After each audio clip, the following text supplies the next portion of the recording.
Because everybody is too polite and nobody wants to start, maybe I start our seminar. I'm Alexander Buzgalin. Can you hear me? Can you see me, comrades, colleagues? Yes. Everything is perfect, great. So I decided to prepare a small surprise for you.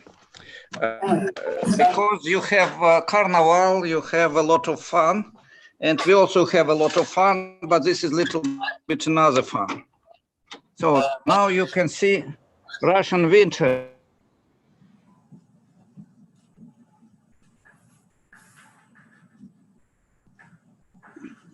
Can you see this? A lot of snow everywhere. So just to give you the smell of our life. I think it is important sometimes. And you are now exactly opposite, on the opposite side of the globe. And this is very interesting, but we are together and our hearts, our brains, our souls are together. And this is important. Really, I'm full of emotions. It's very unusual for academic meetings. But for me, Brazil is extremely important space, time, life, because my first experience of social forums was in Sao Paulo. No, it was first meeting in Porto Alegre. It was forum in Porto Alegre.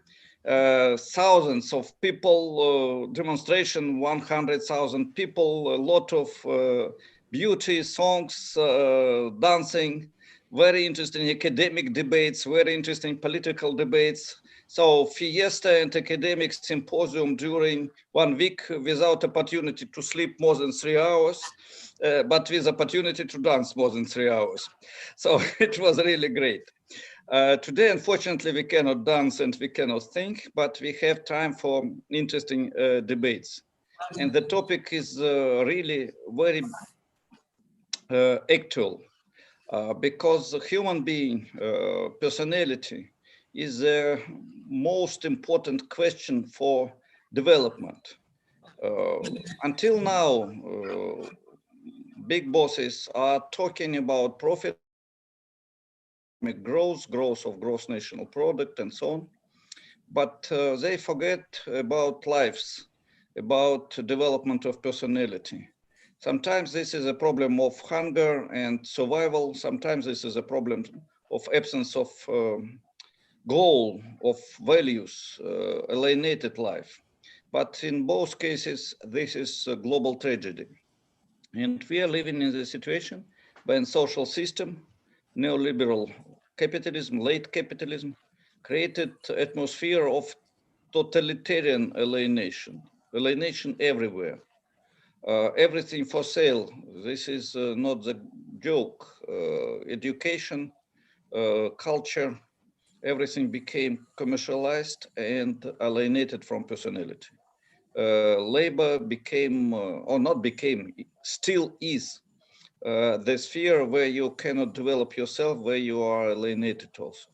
And when we are looking for alternatives, we have to take this into the account, not to be pure economists who see only figures of economic dynamic, not to be pure specialist in psychology for whom only sex and sexual behavior is a problem of life and different complexes of personality.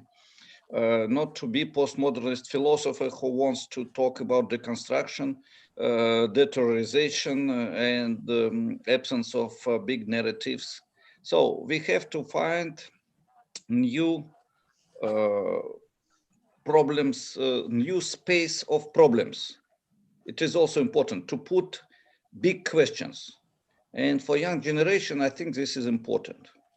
When I started my academic work, I was 17 years old. And with my friend Andrei Kalganov, we decided that this is time to write new Das Kapital of the 20th century. It was 20th century. So, and all my life, all his life, we are working to realize this ambitious and not realistic, but very good goal. I think everybody from you can and must maybe even have such goal to realize big ambitious project, which is extremely necessary for people, not only for development of your creativity, not only for your academic career, for people. And our seminar put this topic because of that. So I wish you big luck. I'm sure that we have good debates. We are starting very important debates. This seminar can grow. We have colleagues everywhere in Latin America, in Europe, in the United States, and we have ambitious plan to build, or to grow up, better to say, international seminar of young Marxists. And it doesn't matter how old are you. Sometimes I feel myself also very young. But I think we will put limits for professors, and we will have chance only to put questions and to say hello in the beginning and in the end, but not to participate as speakers. So some limits and restrictions for us, not bad idea. So that's it. And maybe Paula continue and tell more about topics and problems.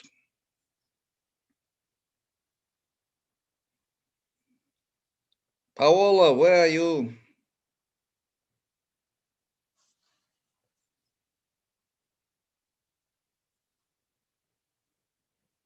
Please, microphone, Paola. Okay.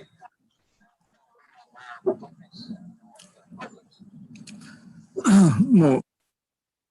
Good morning. We are listening to me. Yes, everything is perfect. Хорошо. Хорошо, я согласен.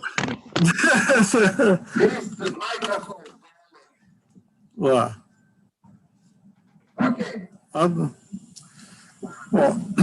in our first meeting,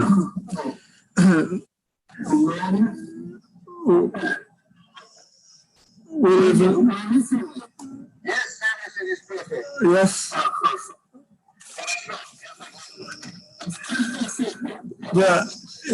Yes, we just delay. I'm listening with delay. Oh, we have to close the page from YouTube. Yes, but I don't know what happened.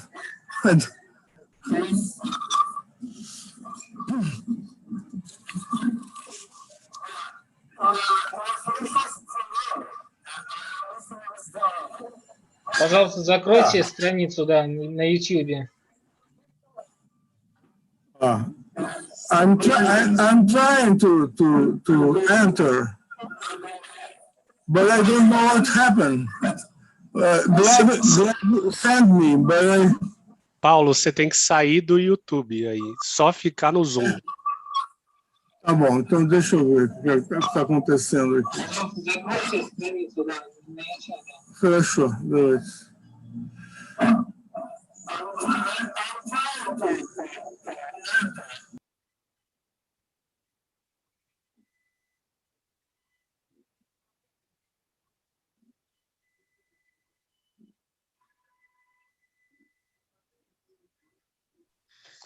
Agora você tem que abrir o microfone.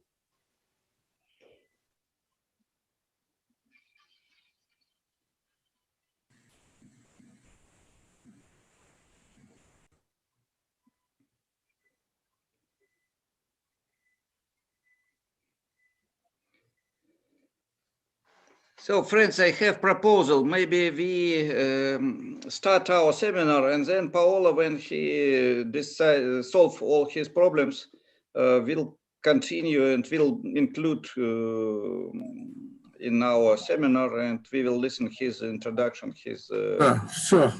Okay, great. Well, in our first seminar, I must to say that we live in a unique world whose historical barriers are now more permeable. This holds true both to the forces of emancipation and for those of universal regression, of course. So it's possible to create the tissue of the network of collective affinities that we are already doing now. There are the possibility of dialogue, the exchange of ideas, free, voluntary, and conscious collective intellectual work, the acceleration and deepening of theoretical and practical research as a way of organizing world emancipation as Marx wanted. And now I think that we must begin after my span of the time.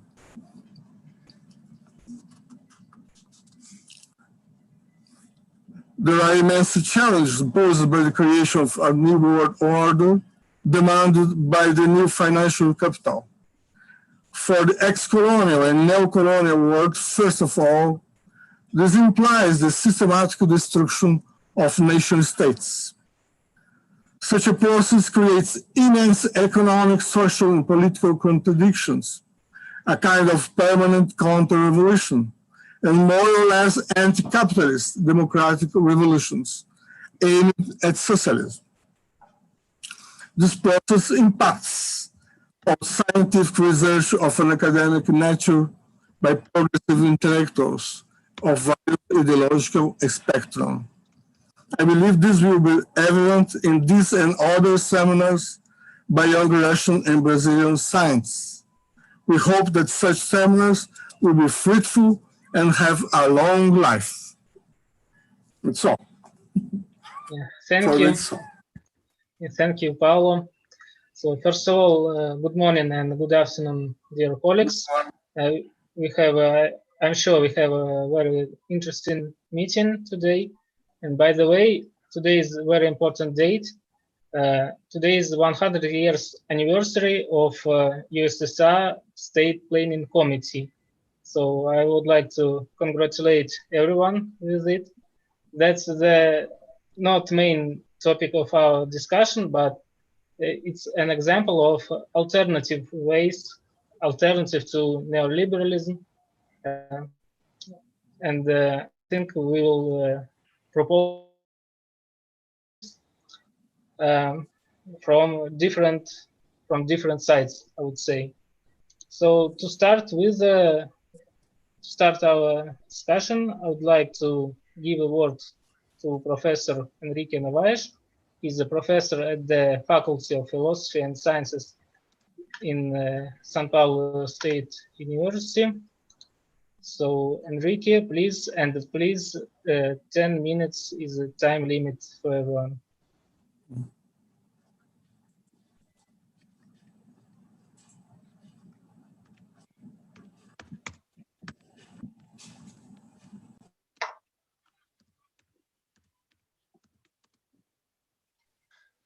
Thank you very much. My name is Henrique Novaes. I am economist and philosophy doctor. I am professor at State University of São Paulo, and I am member of IBEC and GEPOD.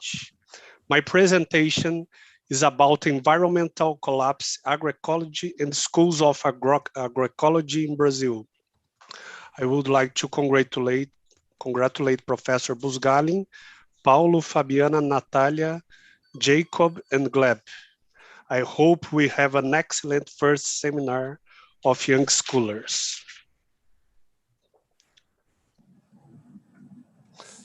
I divided my presentation in 3 parts. Part 1, environmental collapse and advancement of agribusiness. Part 2, agroecology. Part 3, schools of agroecology in Brazil. I remember that Istvan Meszaros said that the advance of productive forces become an advance of destructive forces. Michel Louvi said that capitalism is intrinsically unsustainable. In Brazil, we have a multiplication of social environment crimes as a result of advance of agribusiness.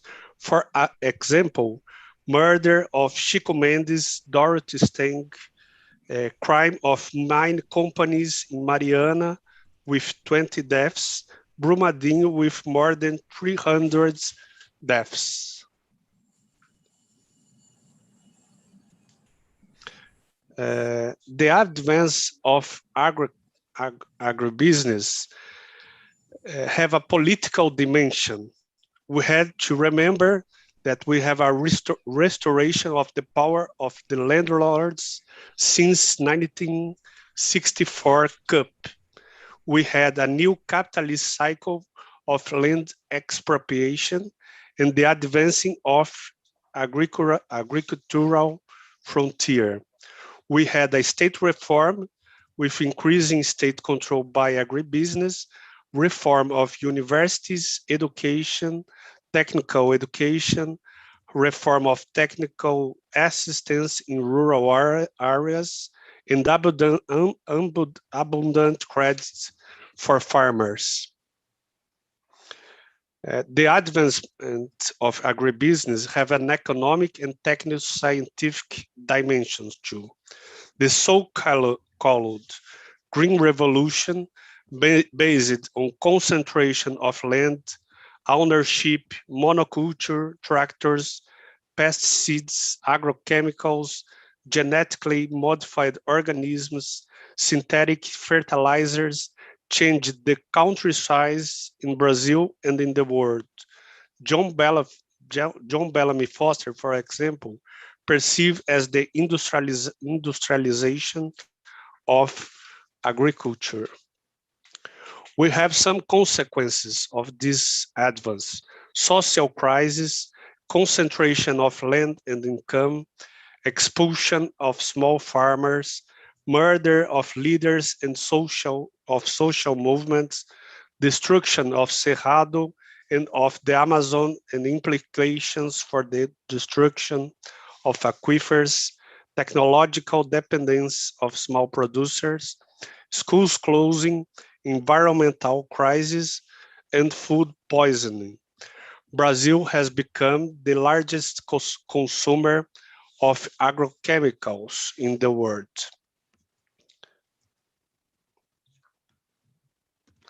Now I will try to say something about the agroecology in Brazil.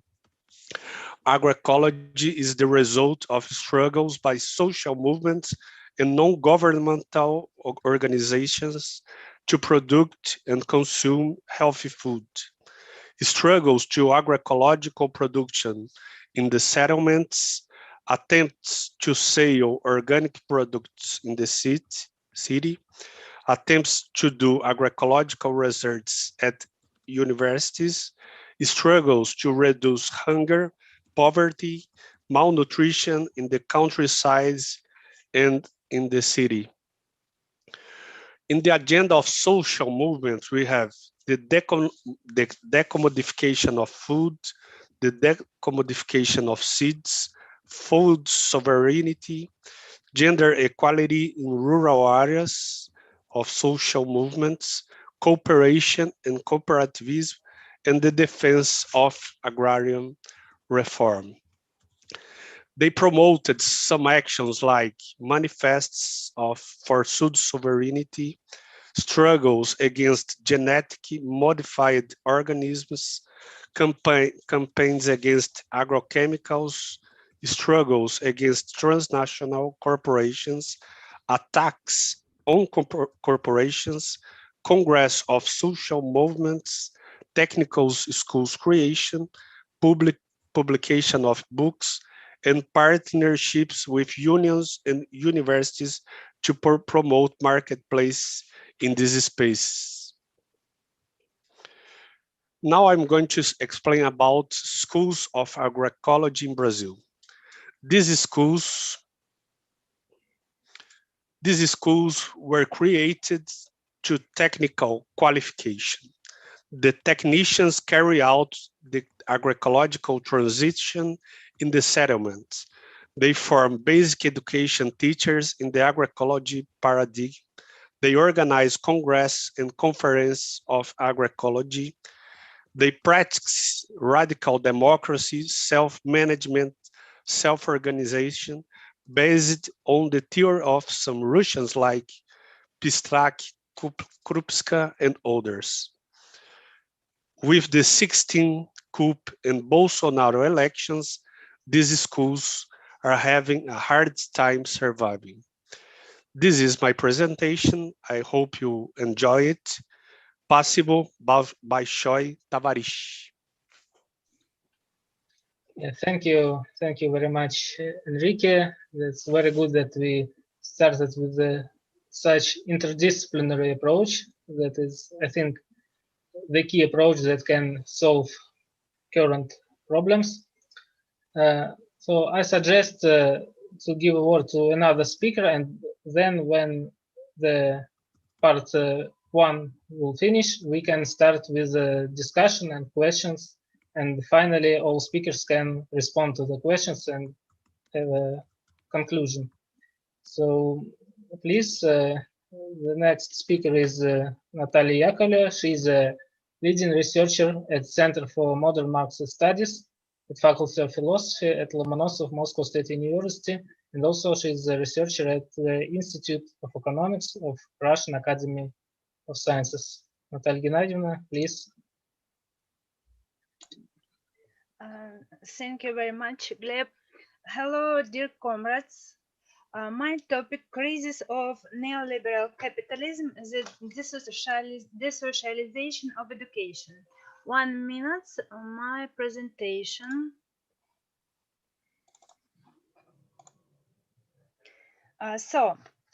Neoliberal capitalism now has led to the total domination of the market and financial capital. It caused the desocialization of the economy and society. We are witness an increase in social inequality and poverty, a sharp reduction in free and preferential public goods, and a reduction in budget funding for the social sphere. All this led to the stagnation and crisis of the capitalist system. We observe these processes all over the world, from North and South America and Europe and Russia. The process of desocialization affected primarily the social sphere, medicine, education, culture. In my report, I will focus on the desocialization of the education sphere.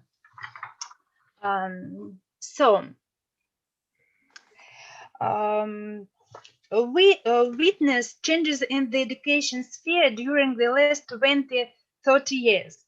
The first stage, the shortening of state support of education and involving into market relations, and as a result, marketization of it. The second stage, the enlarging of influence of financial aims, markets, specific influential persons, corporations on the educational process itself and on the managing of it. I want to underline the financialization of education is just on the early stage of its development. It affects now the sphere of higher education. I mean the universities. It displays itself in the universities of countries with neoliberal economic model, such as the USA, UK, Japan, and others. Less it can be witnessed in the countries with high level of socialization of capitalism, in Sweden, Austria, Denmark, Finland. In Russia, this process has not displayed itself to a considerable extent, but its genesis is obvious. Now, let us point out the practical display of financialization of education. First, the change in ways of financialization of education. On the one hand, the reduction of state budget financialization and the growth of incomes of financial investment activities of universities. On the other hand, subordination of traditional channel of financing of the education to the financial capital. I mean payments for education. In the developed countries, especially in the USA, this traditional way of financing is realized now through credits the students get.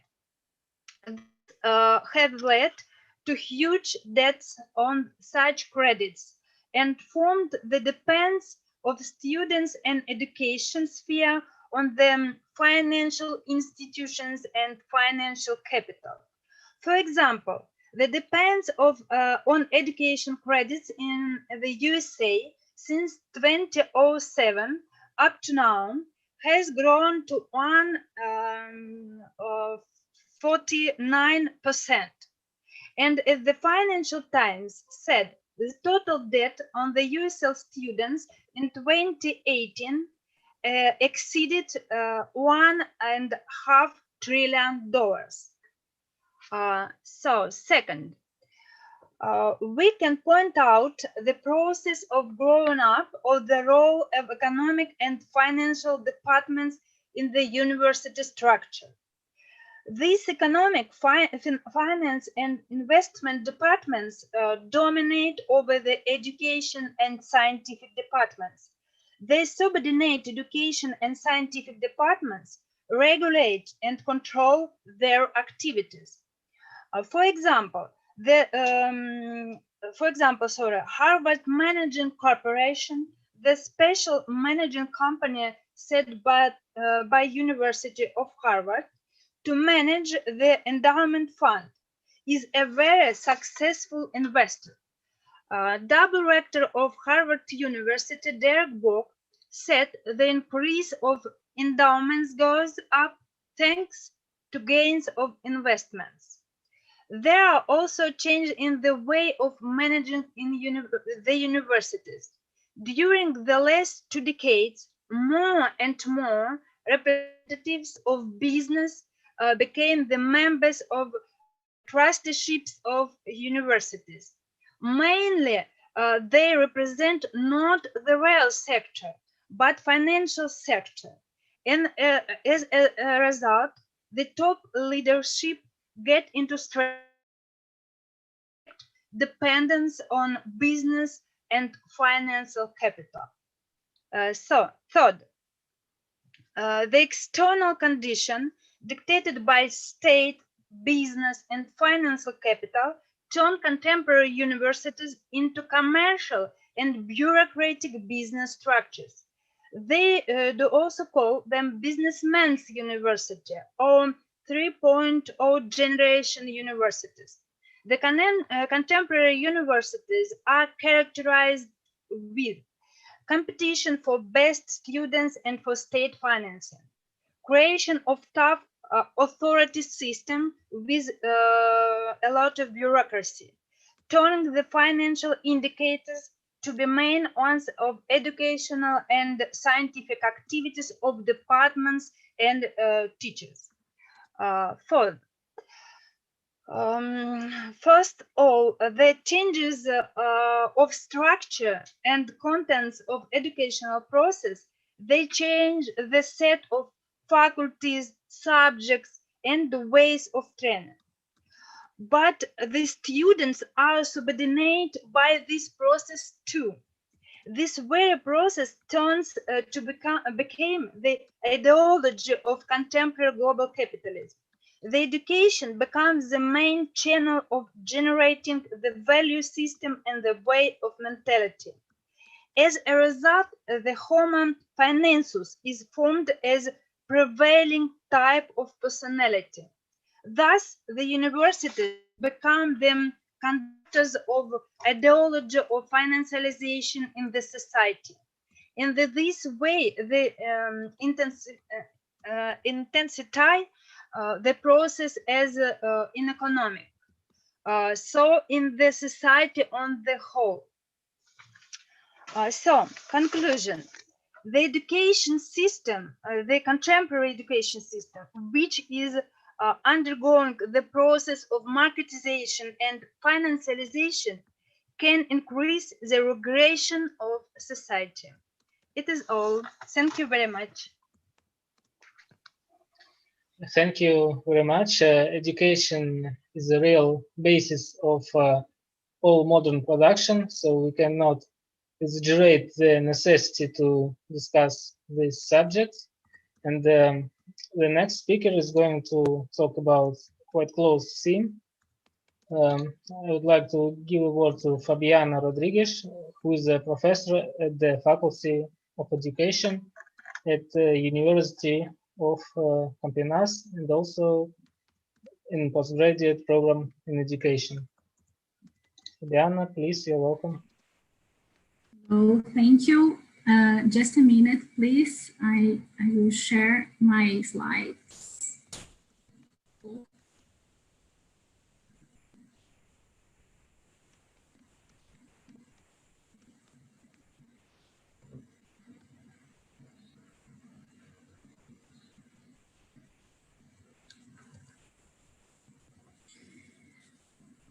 Good morning. First of all, I'd like to thank all my colleagues from Russia and from Brazil for the organization of this event. I'm very pleased to have the chance to discuss such important topics with you. I'm a professor at Unicamp, and I have been studying the challenge of public education and the Brazilian history, especially the relations among social classes, race, and gender in the national educational context. Under the crisis of neoliberal capitalism, the education has been transformed more and more into a commodity. In the historical moment of capitalism, the education has been transformed more than ever into a business, a commodity that moves the interests of international oligopolies all over the world. Obviously, the interests in education don't come only from the possibilities of making significant profits with that. They also come from the necessity of capital to ideologically control an otherwise revolted population that lives in an increasing state of poverty. Nowadays in Brazil, the private foundations closely connected with the richest people in the world and multinational companies have been firmly conducting the educational government agencies, such as the National Council of Education. They are the educational entrepreneurial reformists who have been working to increase the privatization of public education. Given the economic and ideological motivations, the educational policies have been based on evaluation, accountability, and meritocracy, using large-scale assessment and reducing the public resources for education. The competition, individualism, and precariousness have been the essence of these educational policies. We believe to be crucial to point this fact out. The educational entrepreneurial reformists and their proposals to privatize the whole educational system are leading to a tragedy in a peripheral country such as Brazil, marked by historical inequality in education. This is my main focus in this speech. In this period, Brazil lived profound changes, such as the construction of a new capital in the middle of the country, as we can see in the first picture. Education appears as a national issue during the process of intensive industrialization. 50% of the population was illiterate. There was a huge selectivity. The percentage of illiterates corresponded to 50%. A significant number of students arrived at school, but only 1% graduated. Selectivity explains the data. In order to be able to work, earn money, and provide for their families, the students quitted school before finishing their courses. Furthermore, methods and strict discipline contributed to increasing the school dropouts.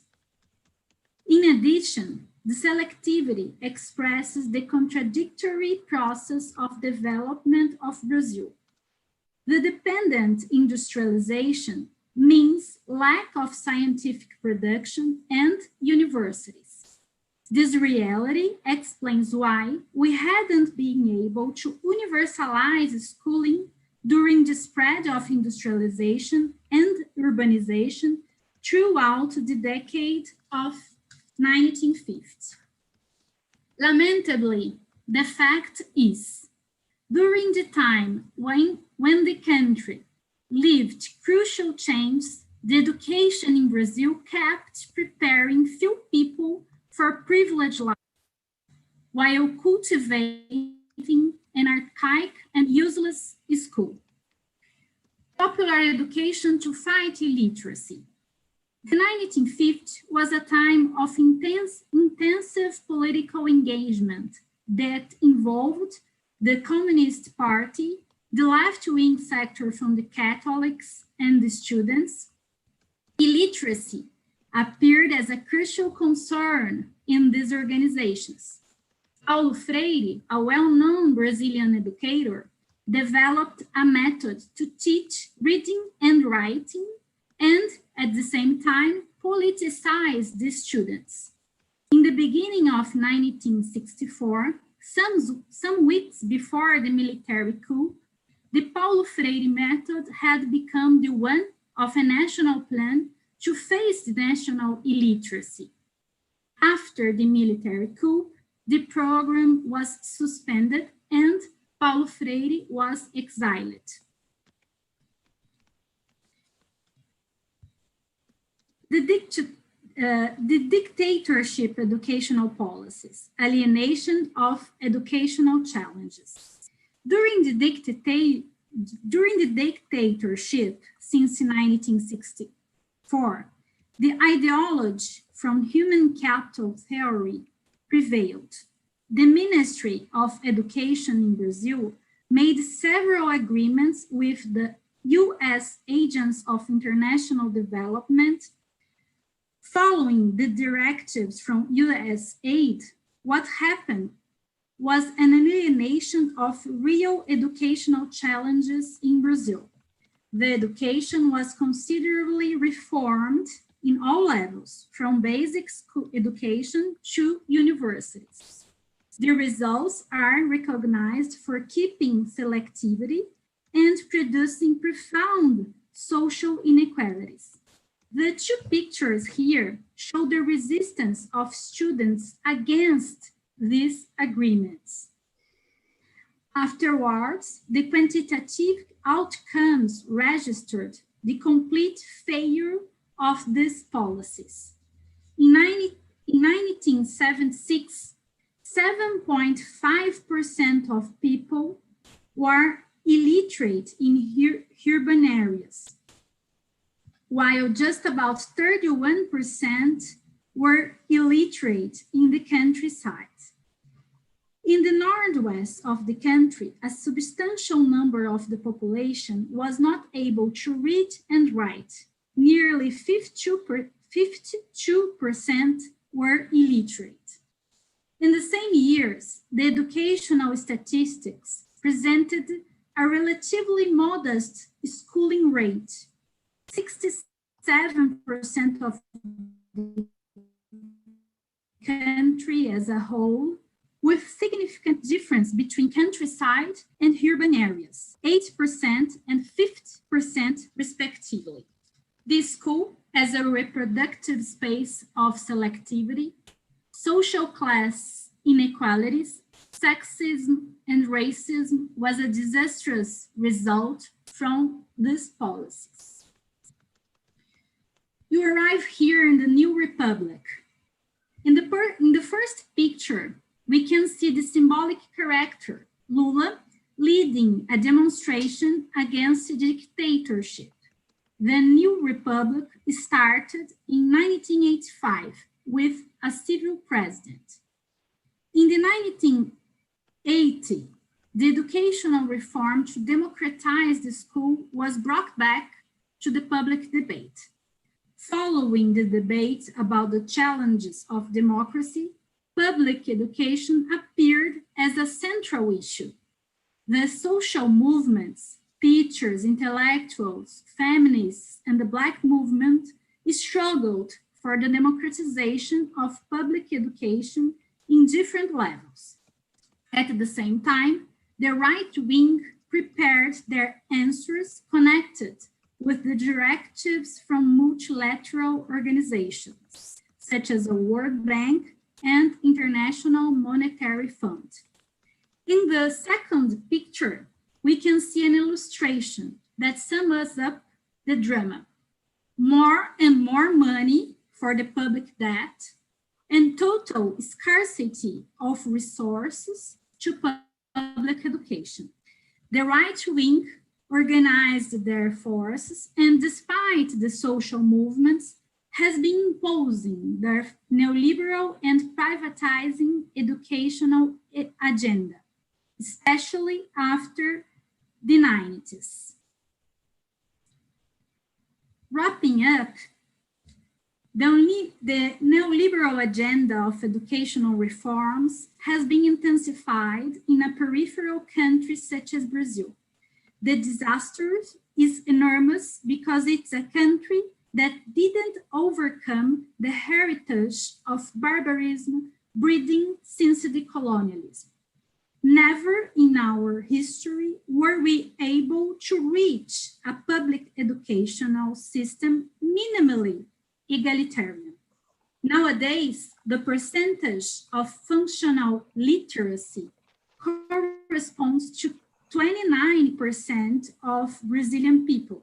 In other words, 29% of people between 15 and 64 years old in Brazil has severe difficulties in reading and writing.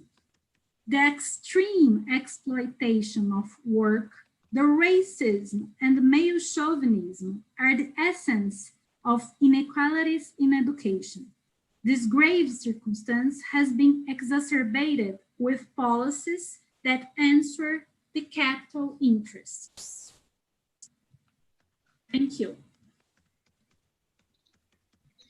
Thank you, Fabiana. As I said, this research was quite close to the previous speaker's ideas. I bet you even can be a co-author of some cooperative research with the previous speaker, because there are so many quite similar ideas. So thank you. We're going to the next speaker, who will be the last in this part.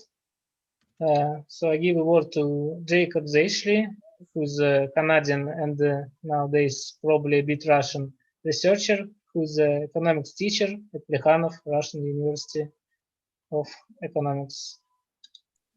Please, Jacob. Hello, everyone, and thank you very much for the invitation to speak. I think this is a very useful event to facilitate dialogue on the crises of neoliberalism. Today, I'm going to be speaking about capitalism and the global mental health crisis. So, although once considered a relatively taboo subject, mental health has rapidly emerged as a topic of serious discussion in the West. Perhaps the sheer scale of the ongoing crisis has made this discussion unavoidable. Research from the European College of Neuropsychopharmacology has estimated that over 38% of Europeans suffer from a mental disorder in any given year. It has been further estimated by the National Council for Behavioral Health that approximately half of the American population will experience mental illness at some point in their lives. And the ongoing pandemic seems to have made the situation considerably worse. Rates of severe major depression, suicidal ideation, and anxiety among youth and adults have increased dramatically since 2019. This is not simply a human crisis, however, but a significant crisis for capital as well. For the economic costs of mental illness, which include factors such as medical expenditures, workplace absence, and reduced productivity, are real and increasing. In the UK, for instance, the economic costs of mental illness, which total £110 billion per year, are far higher than those of crime, and are indeed expected to double over the next 20 years. Research from Dresden's Institute of Clinical Psychology and Psychotherapy sheds further light on the scope of this crisis.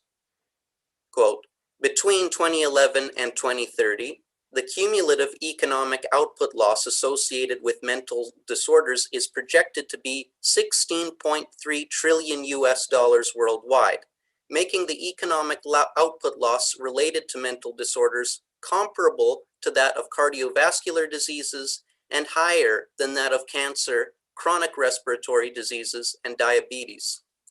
It is clear that the mental health crisis must be counted among the major challenges of our era.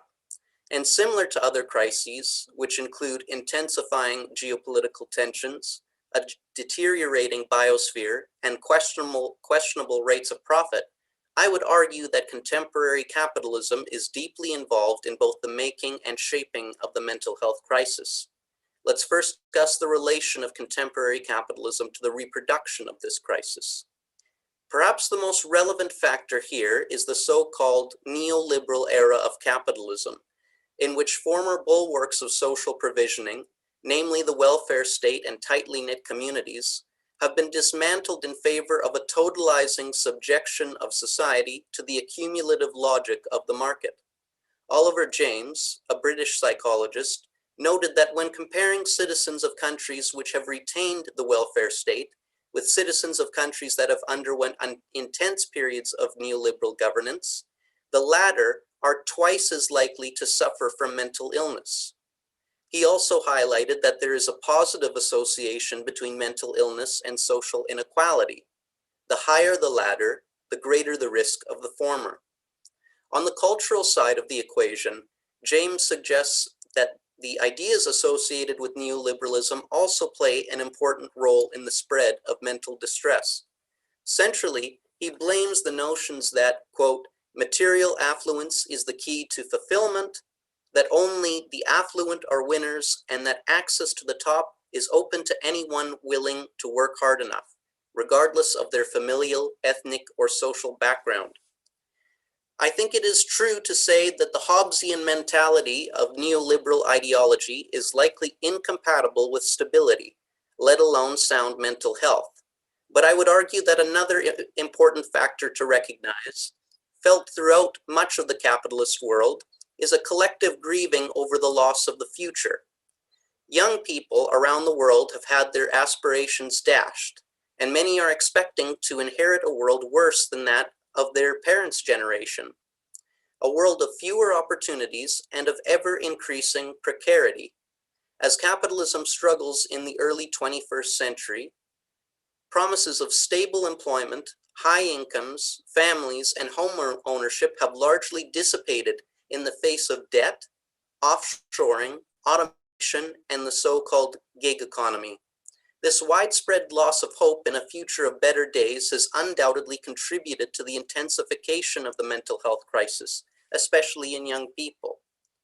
These are, of course, but a few ways in which the market seems to be implicated in the ongoing production of mental distress. Much more could be said about this, but out of an interest for time, let us move to examine how capitalism shapes our understanding of mental illness.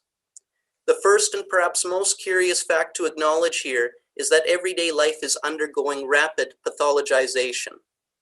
This process is particularly discernible in the Diagnostic and Statistical Manual of Mental Disorders, or DSM.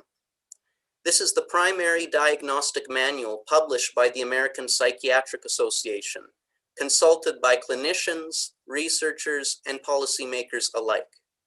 In 1952, the first edition of the DSM was released, detailing 106 identifiable mental disorders. The fifth and latest edition of the DSM, published in 2013, identifies over 374 disorders. What can account for this massive expansion? The answer, unfortunately, does not consist entirely in the advancement of clinical science. Indeed, there is an entire political economy involved with the identification of novel disorders. This is partially explained by the fact that, for instance, nearly 70% of psychiatrists involved in the development of the latest DSM have significant financial ties to the burgeoning pharmaceutical industry, so-called big pharma. The deep entanglement of capital and the Western psychiatric establishment raises at least 2 points crucial to understanding the relationship between capitalism and the mental health crisis. The first is clearly commercial.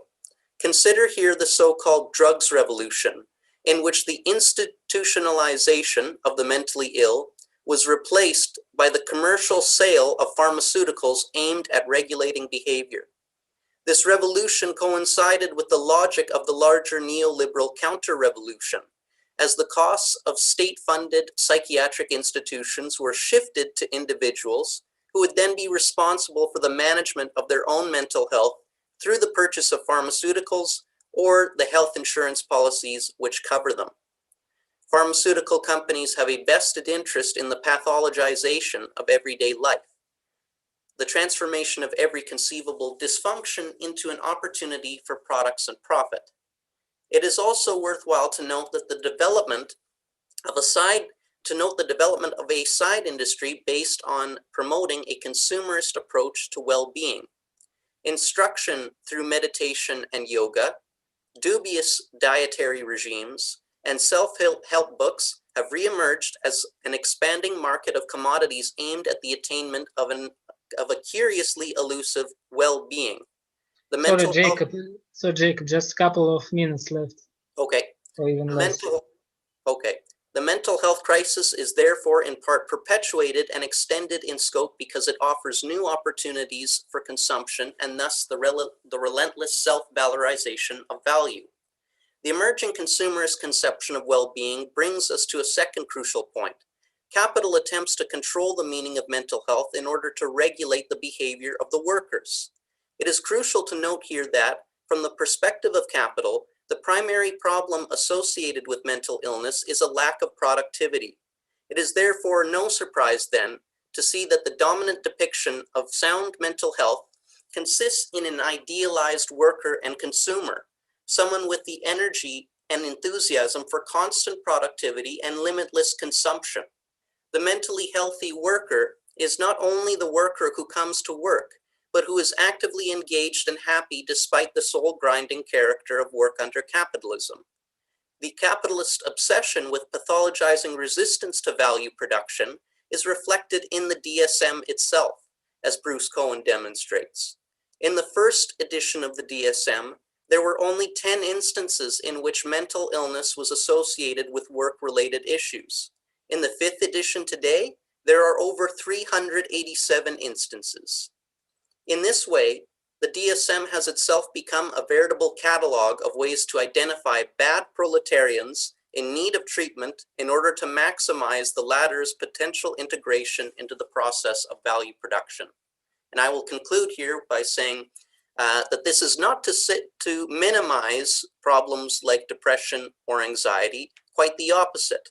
Rather, the point is to recognize that capital is only interested in these problems to the extent that they hinder productivity or present new opportunities for consumption.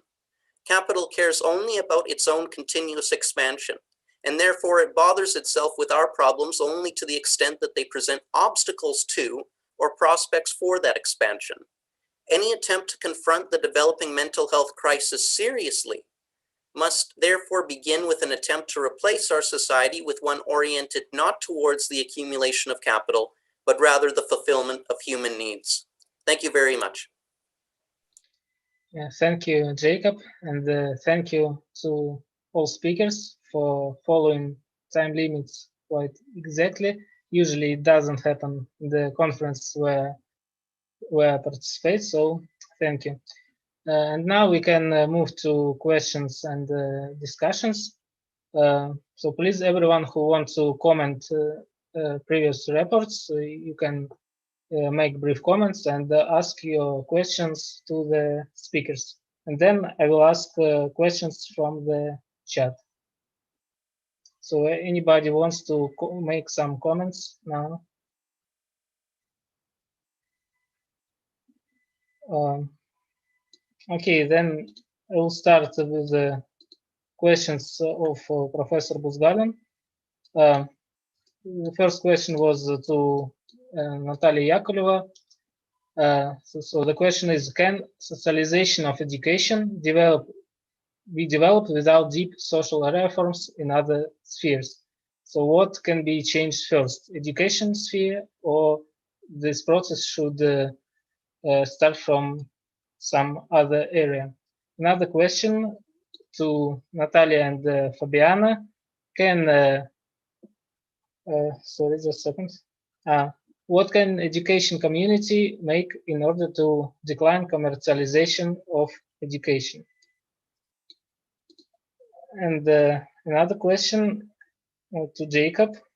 What is the role of intellectual private property in the crisis that you described? Do you think we need to make steps in the direction of decline of the role of intellectual private property? Does anybody have other questions?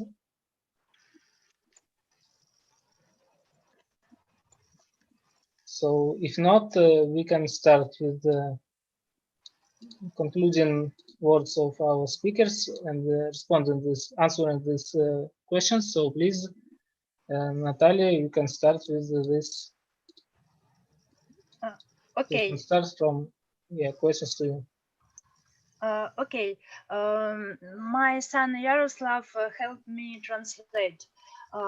So Alexander's questions.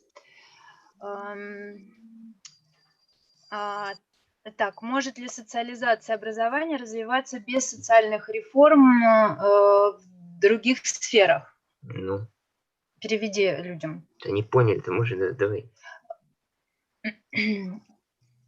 По моему мнению, социализация образования должна проходить совместно с социализацией в других сферах. То есть социализация образования недостаточно для того, чтобы современное общество пришло в норму и побороло эту проблему десоциализации. In my opinion, socialization of education must go side by side with socialization in other spheres. Only together, only a package or only combination of reforms can change the world. Next question. What one can change first? Education, which will create new people with more progressive ideas or relations, which will create space for activity of new actors. Что первичнее, образование может сгенерировать прогрессивные идеи и отношения для других сфер или наоборот? По моему мнению, должно происходить изменение социально-экономических, то есть общественных отношений вообще в целом в системе. Well, in my opinion, changes must come together. So we have to find the balance between reforms in education and in relations. Но при этом система образования имеет огромную роль, так как она может стать либо проводником регресса, либо проводником прогресса в обществе. But essentially, education system is more important because it can provide degradation and regression or progress. And Alexander's questions. What can education community make in order to decline commercialization of education? Что может сделать образовательное сообщество, чтобы снизить коммерциализацию образования? По моему мнению, образовательное сообщество должно вести активную работу не только в научном плане, но и именно общественную работу для того, чтобы доносить обществу о всех проблемах, которые есть в образовании, и бороться с ними в том числе. As for me, I think that education community must do scientific work and public work. We must educate the population of cities, of countryside. We must populate the education and so on. That is all.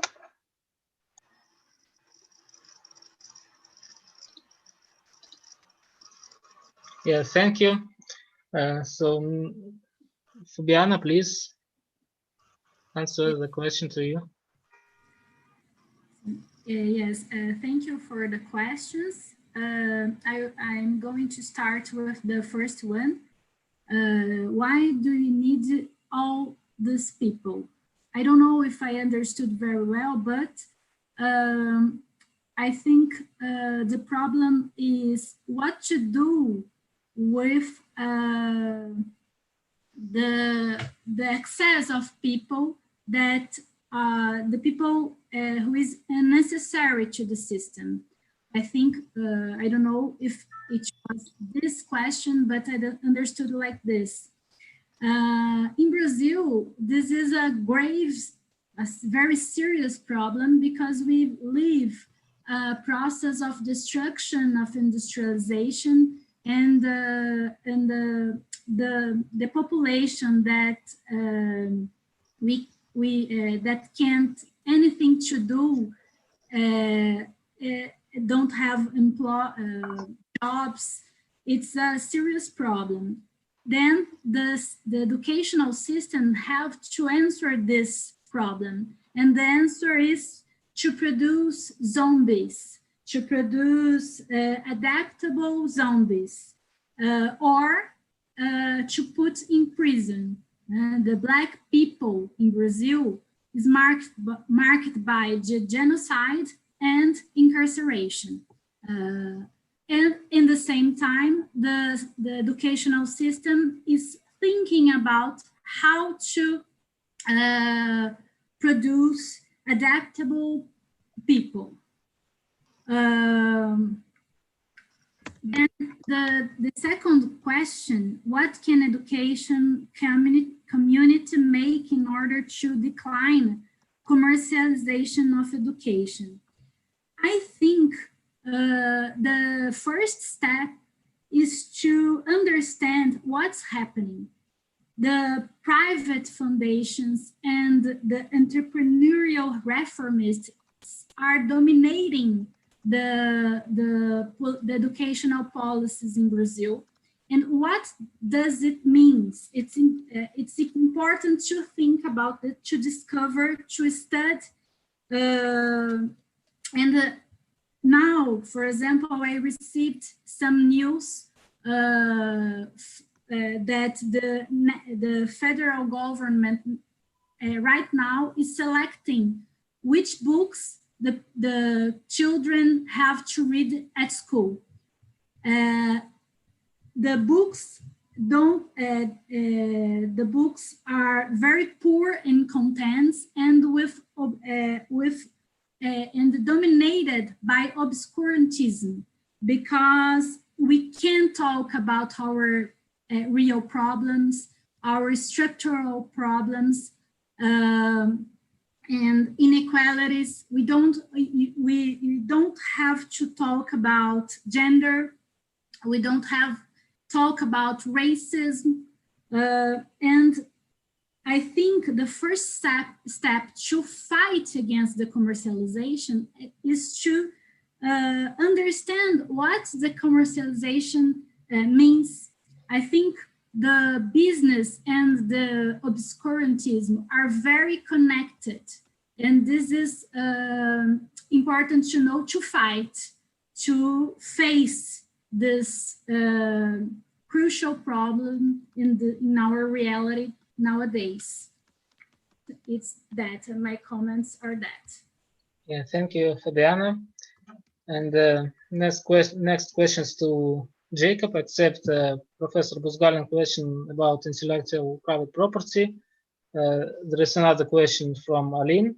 How is the need to address this crisis in mental health is influencing the development of psychology as a science?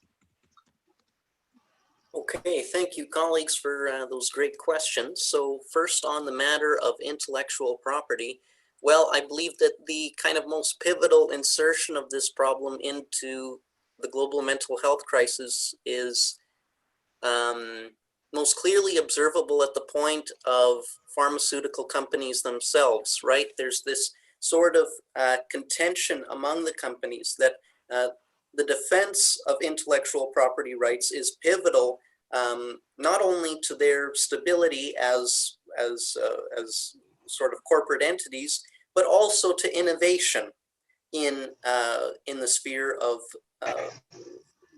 pharmaceuticals specifically aimed at treating mental disorders. So I believe that the opinion that one could form on the defense of intellectual property rights and the privileges that pharmaceutical companies enjoy from these rights, that this opinion would be informed by the extent to which we view the progression or the I suppose the innovation in pharmaceutical companies as being genuinely socially beneficial. And I believe, in all honesty, I believe that there are many reasons for us to be very, very cautious and very, very to express a lot of concern about this sort of spread of the drugs revolution, as I mentioned in my talk. It's quickly become the case that you know, pharmaceutical companies, at least in many Western countries, have developed strong lobbying, strong kind of bodies of lobbying with ordinary health professionals, as well as psychologists, social workers, and so on. So it's becoming easier and easier to gain access in these select Western countries, to gain easier and easier access to antidepressants and treatments for social anxiety and so on and so forth. And this kind of, I think this is a good bridge to the next question, but to just answer quickly the last part about whether I think we need to take steps in the direction of the decline of the role of intellectual property, I would say absolutely. I would rather see its abolition as a whole. I'd rather see intellectual property kind of demolished as an organizing principle of our society. On the question about the mental health, the crisis of mental health influencing the development of psychology as a science, I think there's a lot of interesting notes to be made here. And the first, perhaps the most, well, one of the crucial factors I think that is necessary to note here is that it's located in the theory itself, right? So, theories of treatment themselves. So, for example, I don't think that it's much of a surprise that in the 20th century, we saw Marxism or sort of Marxists gravitate more towards investigating psychoanalysis than they did cognitive behavioral theory, like which has now become the sort of dominant strand. Because there's this sort of open space, or at least psychoanalysis appears to have this sort of, it appears to be more open to sort of the social origination of mental disorder, while treatments like CBT, cognitive behavioral therapy, generally tend to create the sort of idea, they generally impart the idea that mental illness is purely personal, right? It's disconnected from society, it's disconnected from economics, it's just it's sort of the neoliberal answer to mental health. It's your own problem, right? So I would say that in treatment, this is very clear, and it's also reflected also kind of in the public perception of psychology's statement on, it's also reflected in the public's perception of mental illness, in that there's a tendency to view mental disorders also as purely biological, purely existing as chemical imbalances or this sort of thing. And to this extent, I would say that I think a healthy change in psychology, and I think one that is starting to occur at a greater rate, is this greater attention paid to society and this move away from the neoliberal subject who is responsible for all of their entire mental health apparatus. Yeah, okay, thank you. And we can finish with a question from Aline to Enrique. Do you believe that rural schools can be a space of resistance to the depredatory advance of agribusiness in Brazil now, during the Bolsonaro government? Besides guaranteeing their own existence, how can they break the agribusiness movement? So please, Enrique. Thank you, Gleb. Thank you for the question, Aline. But first of all, I will try to say something about community education. No? I think the schools of agroecology are an example of community education. No? The social movements have the control of the education. In these examples, we have something that Mesaro say about, I don't know the correct quotation, but is combined changes, articulate changes of word of labor and education. The correct name is education beyond capital. For Mesaros, the schools of social movements have the disalienation of labor, the property of the means of production, and the decommodification of production. The problem, Aline, is that these schools don't have scale. They don't have power to expand, to gain scale, because the power of the state in the hands of the landlords and transnational corporations. Obviously, they block the emancipation education. Adapting one quotation of Gramsci, no? The new education try to born, but the old education resists to pass it away. Thank you. Thank you, Enrique. So in the first part, we discussed many interdisciplinary issues that are for sure very important in our stage of economic development. So if nobody wants to say very last words, no more than for 30 seconds, so we can finish, or just one very small comment from anybody or not. So if not, we can make a small break now and come back to the session 2 in 10 minutes, in exactly at 5:30 in Moscow time and 11:30 in Brazil time. Is it okay? So thank you, everyone. See you very soon. Okay.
E aí, Fábio, preparado?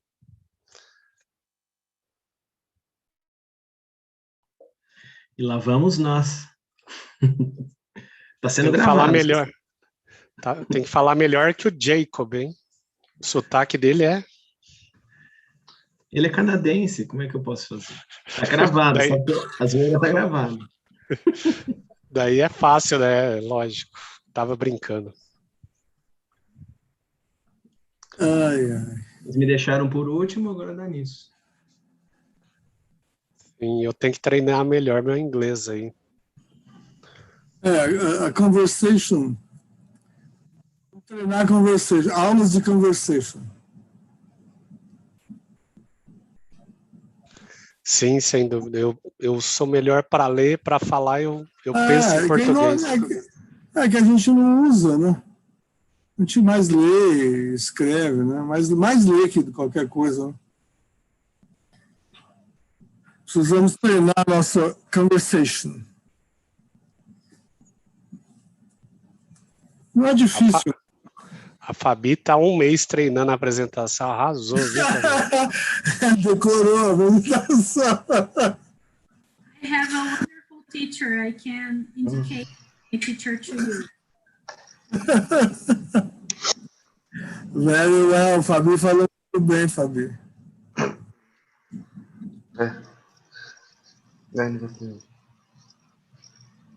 We must learn conversation, Fabi. Calão, cabeludo, como é que vai? Tudo bom? Tudo. Náufrago.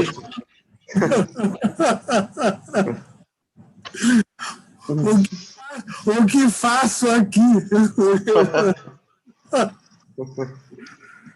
Tudo bem com você? Faz tempo que a gente não se vê? Tudo bem. Você, tudo bem? Tudo sobrevivendo aqui a esse isolamento social. Mas tudo bem, pensando. E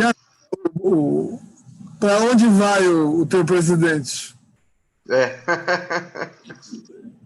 Interessante, né? O Centrão, ele foi abduzido pelo Centrão e agora tem que pagar o pedágio, né? Mas esse decreto das armas é bem bom, claro para onde ele vai. Sim, claro. Eles querem poder de qualquer jeito e vão mesmo para as cabeças, né? O capital financeiro é que está se sentindo perdido, né? Eles montaram nesse cavalo. Bom, arrancaram a independência do Banco Central, né? Pois é, tá vendo? Tudo é relativo, né? Gente, a gente está ao vivo, tá? No YouTube, só para lembrar vocês. Sim, nós não vamos falar nada impróprio. Let's keep in English. Everybody returned, all right? And start the second part. So let's start now. So, good morning, you all researchers here and everybody who's watching us. So we're going to start the second part of the seminar. We've got 4 researchers here. Tamara Stepanova, who will present Human Capital Development Contradictions. She's PhD candidate from the political economy on political economy in the Faculty of Economics, Lomonosov Moscow State University. And then Aline Marcondes Miglioli, who will present Housing in Updating Cuba's Socialism, Considerations on Cuban Real Estate Market. She is PhD candidate in Institute of Economics of the University of Campinas. And then Nicolai Ahmedev, who will present Marxist Gender Studies, Theory and Practice. He's from Lomonosov, Moscow State University, graduate. And last one, Fabio Castro, who will present Lithium and Viverbin, Sovereignty and Transition, an interpretation about Bolivia. So we've got 10 minutes for each one, and then 15 to 20 minutes to our debate. So let's start. Please, Tamara, you can start. You have to put the sound. Yes, on. I'm sorry. Good evening, dear colleagues. So, in the conditions of the onset of the fourth industrial revolution, the attention of scientists is drawn to the various processes, accompanying this transition. And it's not only about the introduction of cyber-physical systems into mass production and the accompanying changes in global economy. It is also about the understanding of the significantly increased role of man, which has become stronger in the last half century. The development of human potential as one of the main resources of the economy is one of the most pressing and studied issues today. There are several concepts in economics that have emerged in response to the changing role of man in the economy. The most widespread are the theory of human capital and the theory of the creative class. However, they both have significant limitations. Scientists have criticized human capital theory since its genesis for its unfortunate name. The term capital has a very vague, indistinct meaning in the neoclassical school, and accordingly, the definition of human capital is not clearly defined. Invest and make a profit is a rule that logically connects human capital and capital, but in the case of a person, the situation is much deeper and more complicated to use such a term. The problem of the theory of human capital is not only in the definition. It gave rise to the trend of rational self-development in modern society. The individual should constantly assess the labor market and invest in training for the highest paid professions in order to maximize the return on investment in the future. And this is success. Of course, it is also believed that work should bring pleasure to a person, but if it does not bring a high income, for some reason, everybody immediately forgets about it. So the theory of human capital has a number of significant limitations. First, human capital cannot be acquired simply by purchasing, for example, educational services. The buyer of such services, at the same time as their seller, act as producers of human creativity, which cannot be said about the buyer of capital goods. Human capital cannot only be bought, but it cannot be sold either, since a person's creative abilities are inseparable from their career. Secondly, family investment in a child's education is not an investment in the economic sense, since parents usually do not expect a material return from such an investment. And thirdly, the motivation of human capital theory to rationalize investment contradicts modern intangible labor incentives. Human capital is a form that creates the appearance of different content. This form creates the appearance that human qualities are capital that brings profit to its owner. In reality, however, a different attitude develops here. I mean, if you look at the relationship of the creator with the corporation, then here is the acquisition by the capital owner of the employee human qualities, and as a consequence, most of the universal social wealth created by this creativity, by this creative activity, yes, the worker loses control of this creativity, but gains some of the wealth he has created. Thus, the actual concept of the category human capital is the relation of subordination to capital, not only of labor and the labor process, but also for the man as an integral creative person, and accordingly, the appropriation by capital of the universal wealth created by this person in the process of the creative activity. The theory of the creative class, or as it is sometimes said, the theory of creative human capital, has gone a little further. The theory keeps in focus the analysis of the creative content of labor and popularizes the idea that the development of the creative class has a positive effect on the country's economy. This is a big step forward as the emphasis is shifting from wages to labor maintenance. However, there are also limitations here, starting with terminology. The creative class is people who create something new, face a typical situation at work, and also make important responsible decisions. In the many definitions of creative capital, there is not a word about social benefits.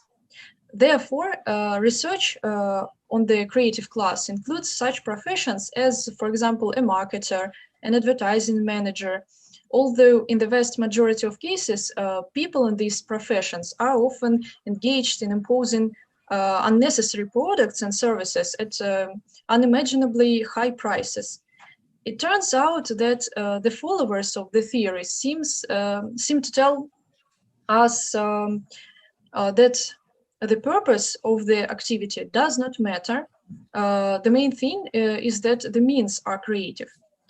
Thus, the second strand inherent in modern society is the popularization of creativity. On the one hand, it motivates people to create, both within the main profession and as an additional freelance. On the other hand, this often gives rise to a situation where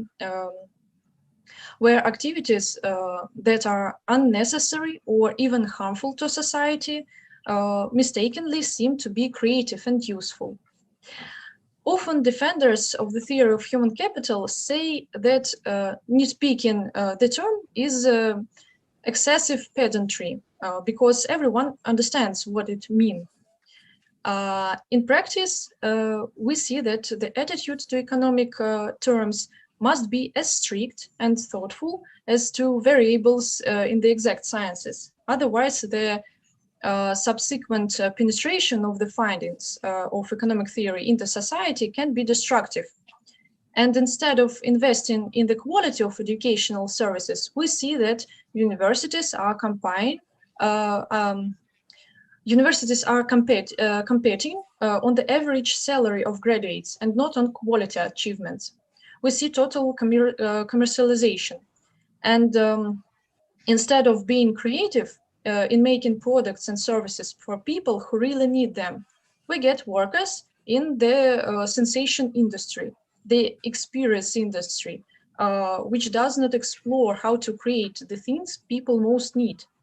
It explores how to create the impression of being needed and important. As a result, we get the motto of modern society: to seem but not to be. Therefore, in order to overcome the limitations of human capital existing in the modern world, we must first of all start with ourselves and take a responsible approach to economic terms and theories. Thank you, everybody, for attention.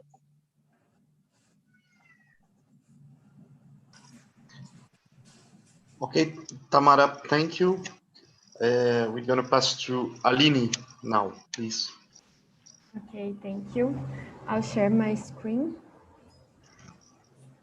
I guess it's okay, so it's not, please tell me. So, привет. My name is Aline. I am a PhD candidate at University of Campinas in the Economic Development Program, also a member of IBEC.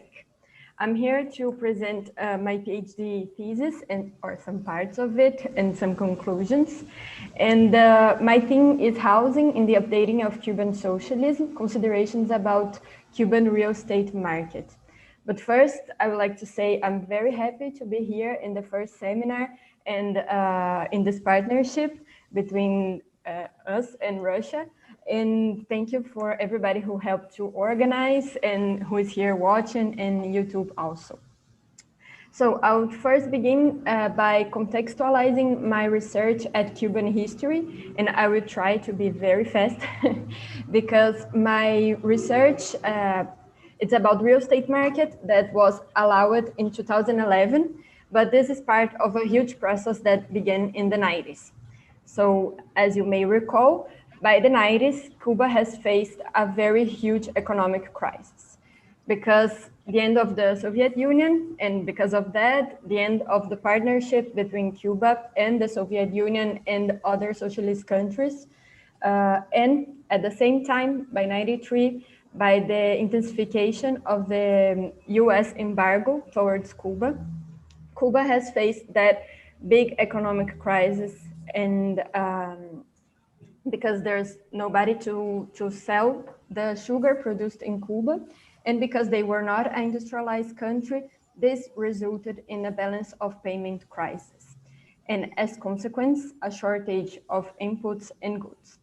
The result was hunger, deterioration of the sugar mill infrastructure, economic deterioration, and so on. So this period that began in the 90s and ends in the end of the 90s and beginning of the next century, it's called a special period in times of peace, because that apply using a planning model that was conceived to be used in a war period. In a case, Cuba went to war probably with the United States. But then it has to be applied to deal with a shortage situation. So as a way out of this crisis, Cuba has changed its economics towards biomedicine or biochemistry and the tourism sector.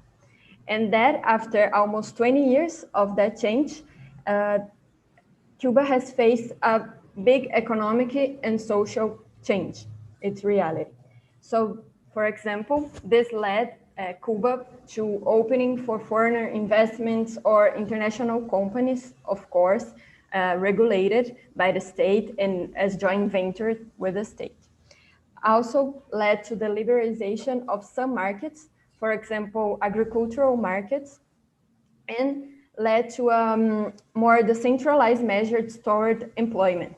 As you may remember, after that, the state was the main responsible for all the employments. And before that, there was some kind of activity that it's called cuentapropismo, which is a kind of self-employment that it's now allowed in Cuba since '93.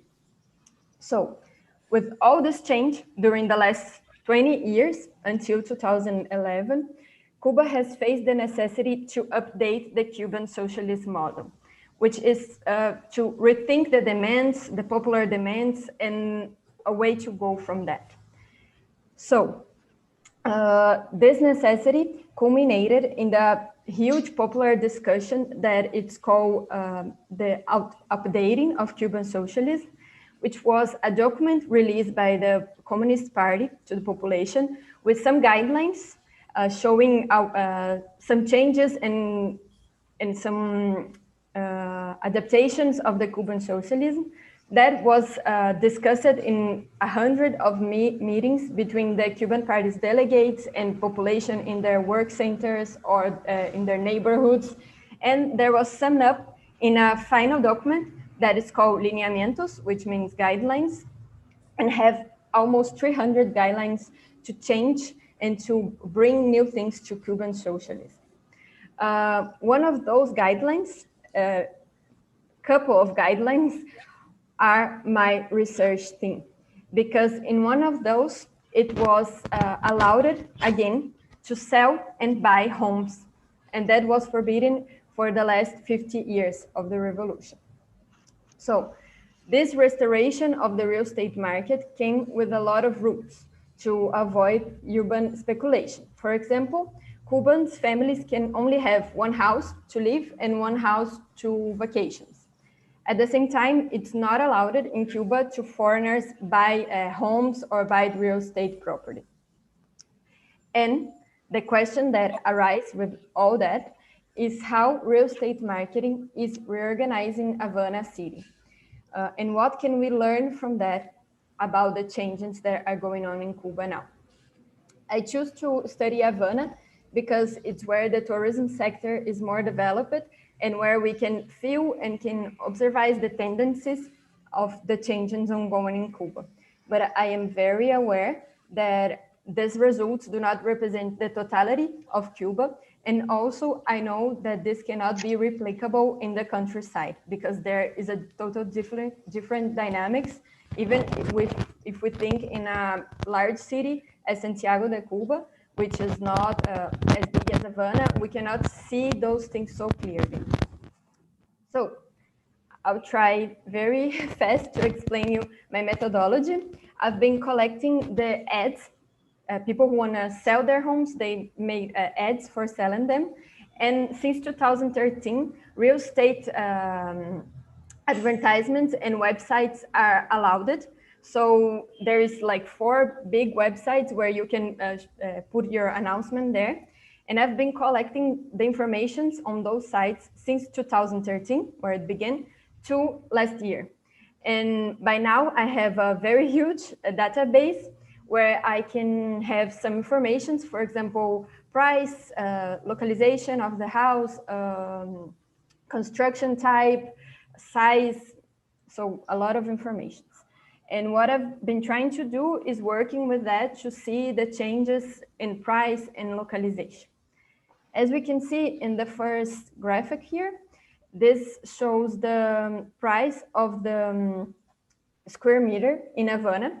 And we can see that there are some neighborhoods, some municipalities that it's almost like a district, it's larger than a neighborhood, that have higher prices, medium prices. Those neighborhoods at the beginning of this graphic, they represent the tourist areas.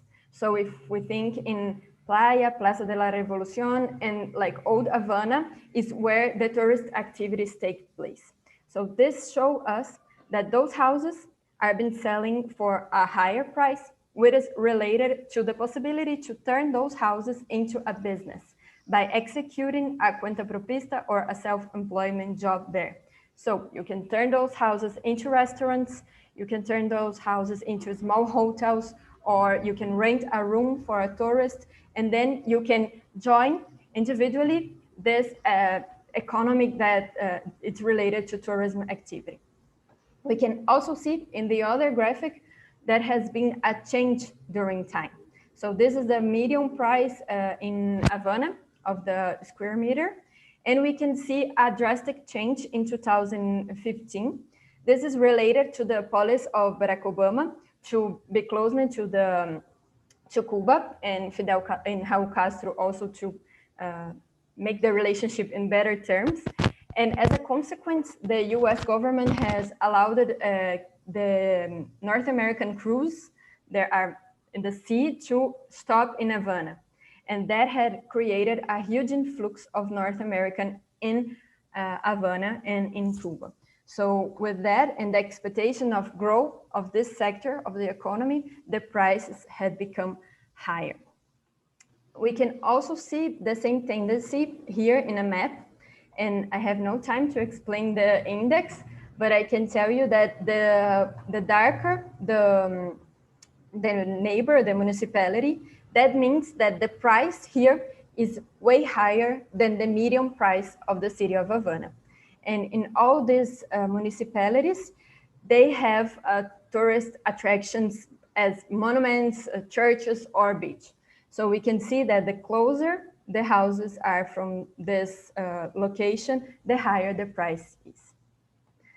So this brings some partial results. First, we can see in this process the transformation of housing into a commodity that is exchangeable since 2011. At the same time, we can link this activity with self-employment, the possibility to turn your house into a business. And third, the possibility to turn that business into tourism business. And this also have been proven to have changed the urban configuration of Havana. But this led to some more questions that need to be answered. The first one is that is there private ownership of land income in a form of house ownership and tourism activity and cuentapropismo a threat to collective ownership? Second, can we witness some urban phenomena that are typical from capitalist countries as speculation, gentrification, and spatial segregation?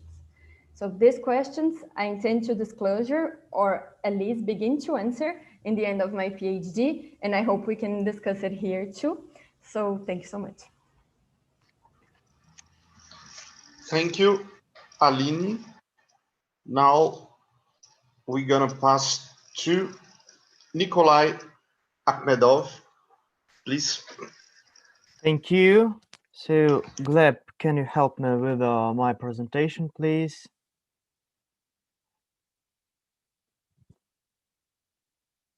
Thanks. Good afternoon, everyone, dear comrades, dear colleagues. Thank you very much for the invitation to speak at our seminar. My name is Nicolai Ahmedev. I'm an independent Marxist researcher at Lomonosov Moscow State University, studying at the Faculty of Political Science and at the French University College in Philosophy. Also, I'm the organizer of the Post-Marxist Studies Seminar for students and young scientists, devoted to the problems of modern Marxism and critical theory. And today I want to tell you a few words about such a controversial, especially in Russia, topic from contemporary leftist discourse as gender studies. And let's talk about the history and content of this issue and try to find out if there can be Marxist gender studies. Следующий слайд. Let's first of all define the definitions. What I mean by Marxism is an independent doctrine developed by Karl Marx and Friedrich Engels and their followers, regularly enriched with the achievements of socio-economic theory and adapted to a variety of contexts: cultural, historical, national, and of course gender. Class problems, the central category of Marxism, are directly related to race and gender, since they have a similar nature, socially constructed, and their manifestations are alienated. Следующий слайд.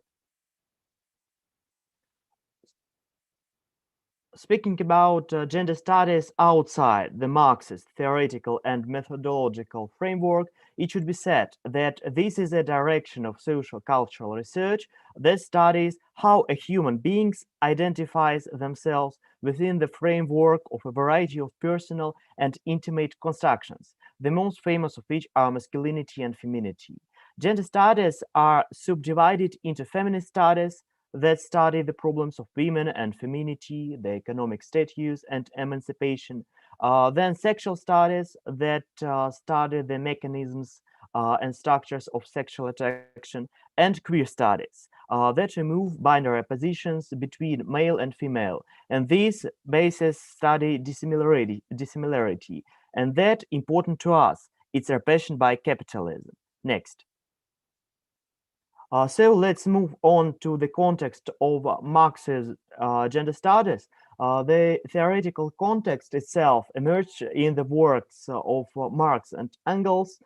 This is both the manifesto and later works, actually Capital, where they touch upon the problem of inequality of women and call them the proletarians of proletarians.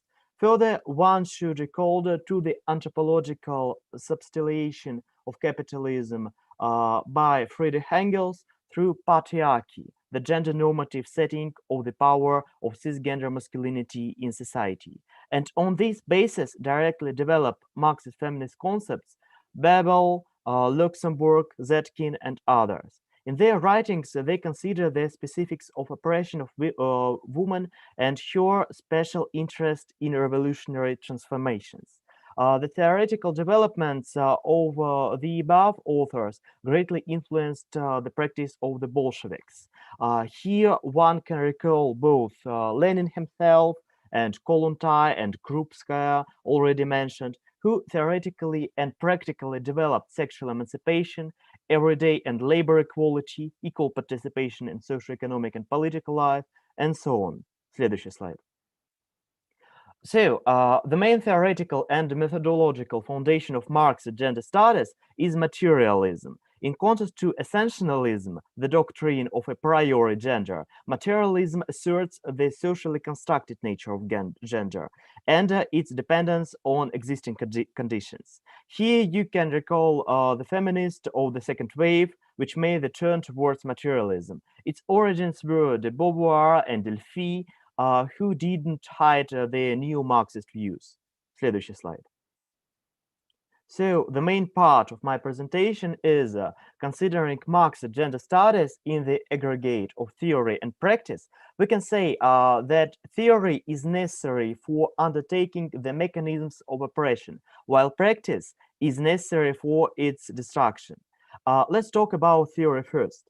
Gender imperialism is a socio-political order that subordinates all gender practices to cisgender masculinity, the power of normative men, a conditional global superclass of exploiters.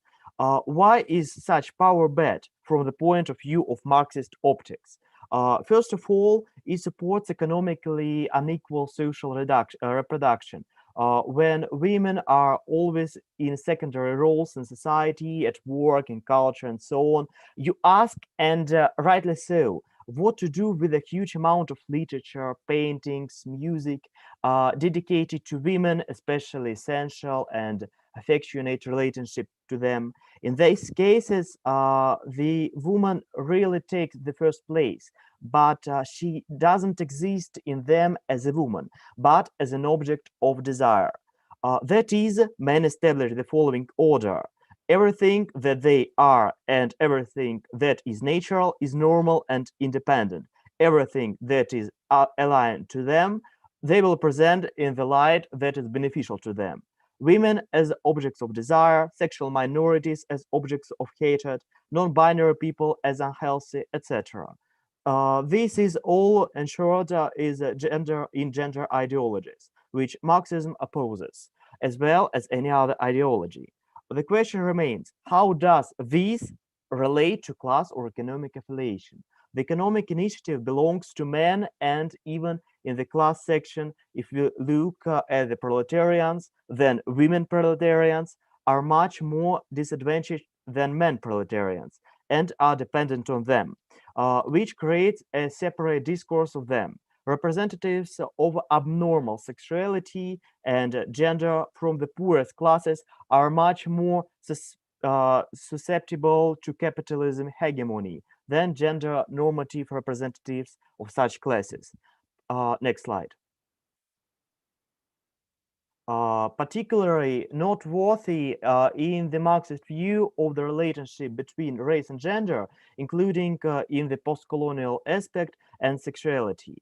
Speaking about race, a topic that has become a neo-Marxist classic thanks to Fanon and Davis, it is important to note that the racial component doubles the burden of gender exploitation, and, for example, a white woman is a victim of patriarchy, then imagine what kind of black woman who is subjected to its repression, not only for her gender, but also her race in relation to gender. Colonialism in sex industry is flourishing especially richly because of the perception of representatives of non-white races as a dehumanized subjects. They are subjected to the greatest use of humiliation. Next. So, where is the solution? We find a way out in the practice of Marxist gender studies, namely in gender decolonization. Goal is to stop using gender identity as a socioeconomic prejudice label. To this end, many contemporary Marxist feminists create public organizations aimed at political and socially consolidating actions against neoliberalism.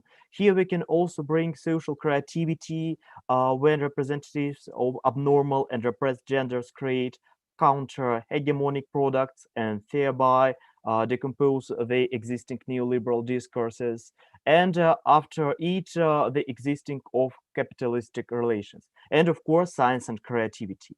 Next. So here I want to draw your attention to the most significant, in my opinion, works on Marxist gender studies and in particular Marxist feminist studies.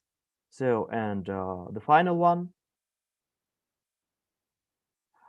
Summing up the above, I would like to say that we contemporary Marxists needed to pay special attention to the issues of sexuality and gender and not to marginalize them, since it is but sexuality and gender that are at the origins of patriarchal oppression that has survived in the privileging neoliberal order.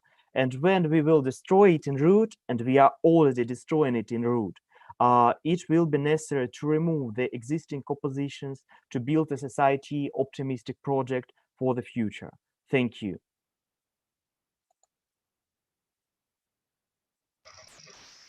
Thank you, Nicolai. Now we're going to pass to Fábio Castro. Vivir bien.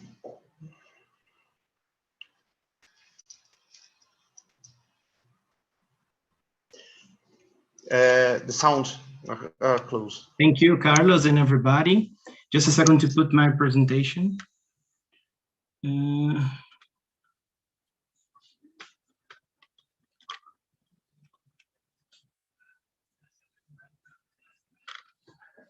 Oh.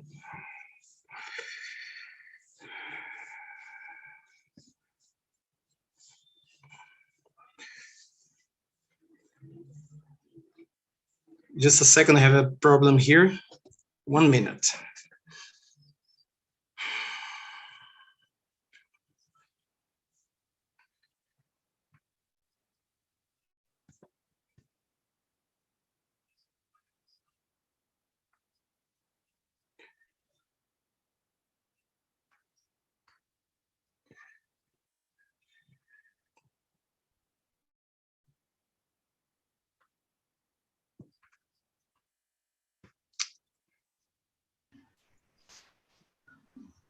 Fábio.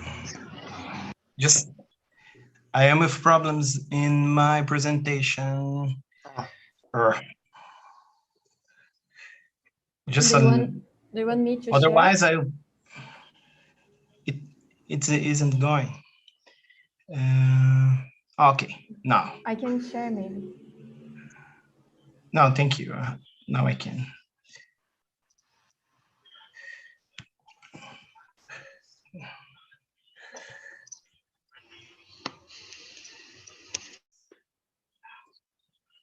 Everybody can see? It's okay? Yes. Hello? Yes. Okay. I'm sorry for this little problem. Well, good morning. I'm Fabio. I will present part of my PhD research in world political economy, which is the discussion around lithium and vivir bien in Bolivia, fundamentally, a discussion about sovereignty and transition.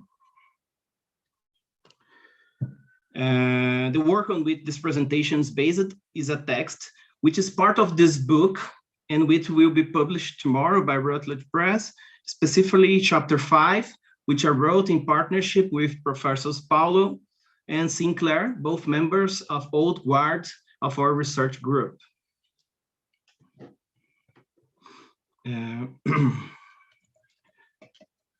What interests me most in Discussion Bolivia is to understand the idea of proposed sovereignty and transition project in the country. And that is what I will try to demonstrate here. Bolivia began to transform in 2006, however, coming from a revolutionary historical movement, intensified between 2000 and 2005, when 2 civil wars took place in the country, the so-called water war and the gas war. It was the culmination of the accumulation of peasant and indigenous resistance struggles. This process led at the end of 2005, after the fall of 2 presidents and a transitional government, to the victory of Evo Morales, the first indigenous president in the country's history, through mass movement towards socialism. It is important to highlight that, given the strength of the social movement, mass is not considered a party, but rather a political instrument of people's sovereignty.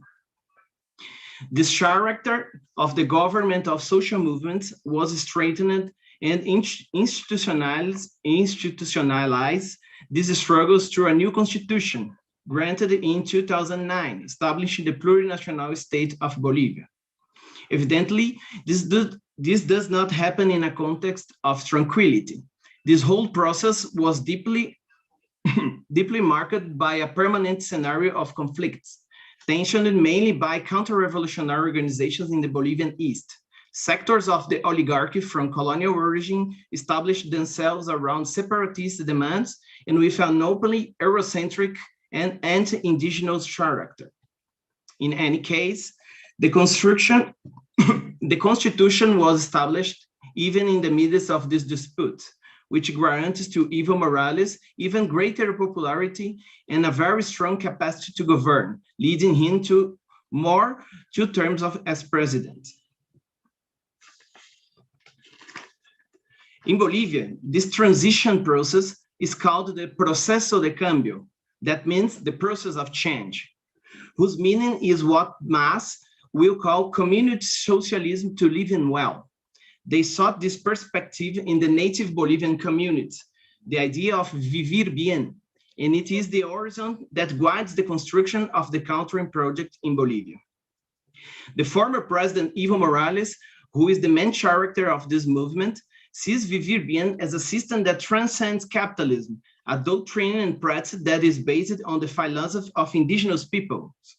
He points out the need to build a society for living well, based on ethical and moral principles that stands as the antithesis of capitalism, and put forward community socialism as its way of consolidating it. He emphasized that it can only be built on the basis of life in harmony with nature and complementarity between peoples. On the other hand, another very important character that is also in this photo is Álvaro García Linera, the vice president of the Evo Morales period, who is a very important Marxist in Latin America. He puts the concrete questions of this transition process. Linera believes that the state cannot create the community because it's the perfect antithesis of the community. The state itself is unable to restore the life-giving metabolism between human beings and nature. In the sense, a state within the scope of the transition has the purpose of protecting the anti-capitalist community and cooperative initiatives and improving the living conditions of workers. In that way, 2 workers are given time to try new social forms until it's possible to overcome the bourgeoisie order in an universal and irreversible movement. From this perspective, a new economic model is established in the country, the so-called new social, community, and productive economic model, whose central figure is the economist Luis Arce, who from the beginning of the government of Evo Morales was the Minister of Economy, and today he is the President of Bolivia. The idea of this new economic model is to place the state as the protagonist. In turn, the material basis of this perspective is established with the nationalization of the country's natural resource, whose approval had been given through a plebiscite even before Morales' electoral victory. With the private non-appropriation of most of the country's surpluses, the way is opened for a great process of income distribution, social inclusion programs, infrastructure construction, economy diversification, and fundamentally the industrialization of natural resources, which I will quickly present in the case of lithium later.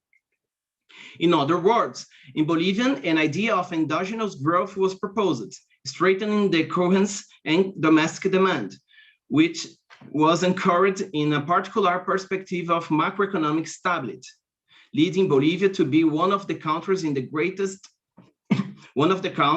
with the greatest economic growth in the region during the Morales government.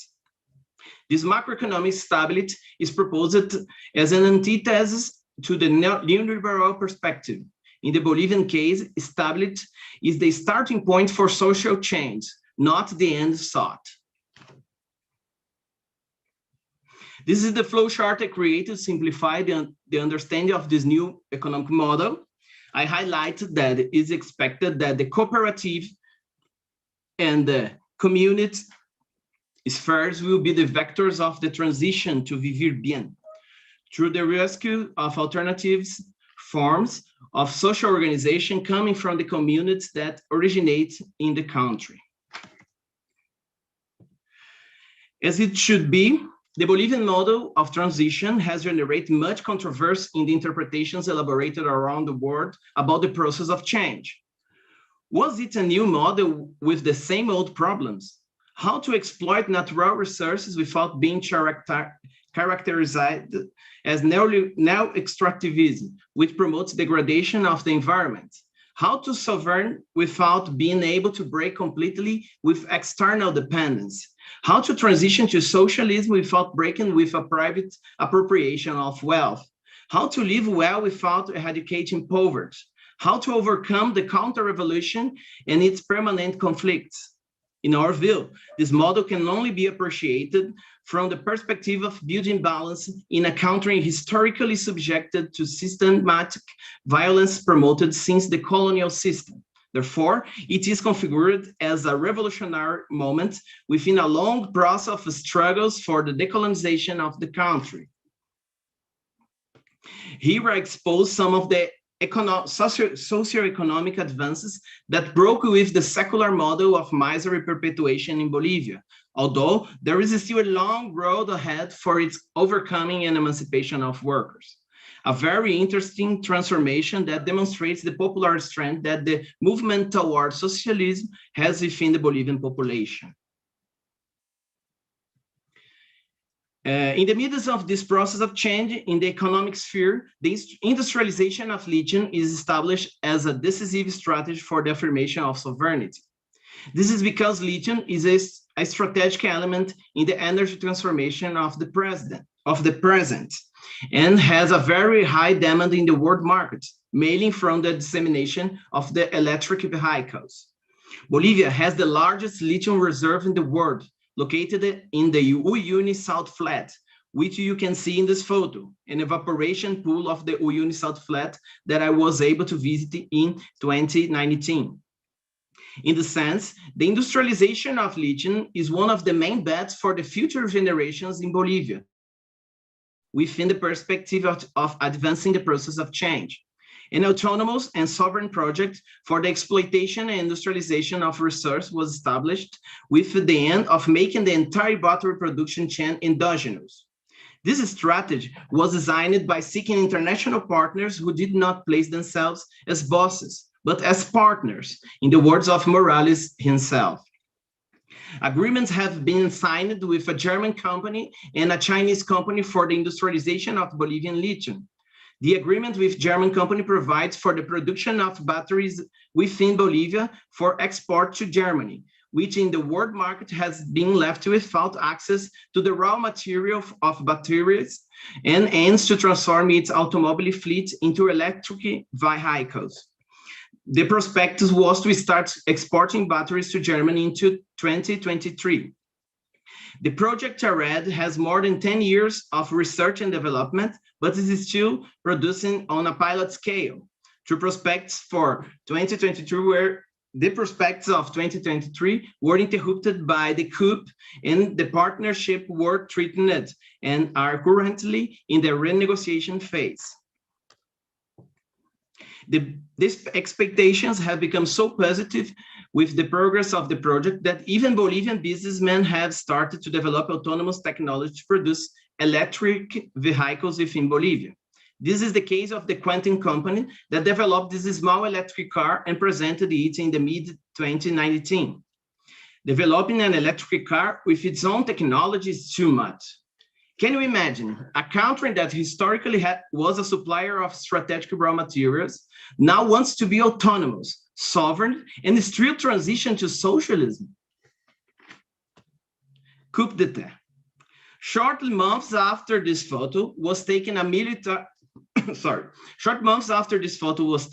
a military and violent coup d'etat took place in November 2019, marked by the assault on power by an extreme right wing aligned with external interests and deeply racist.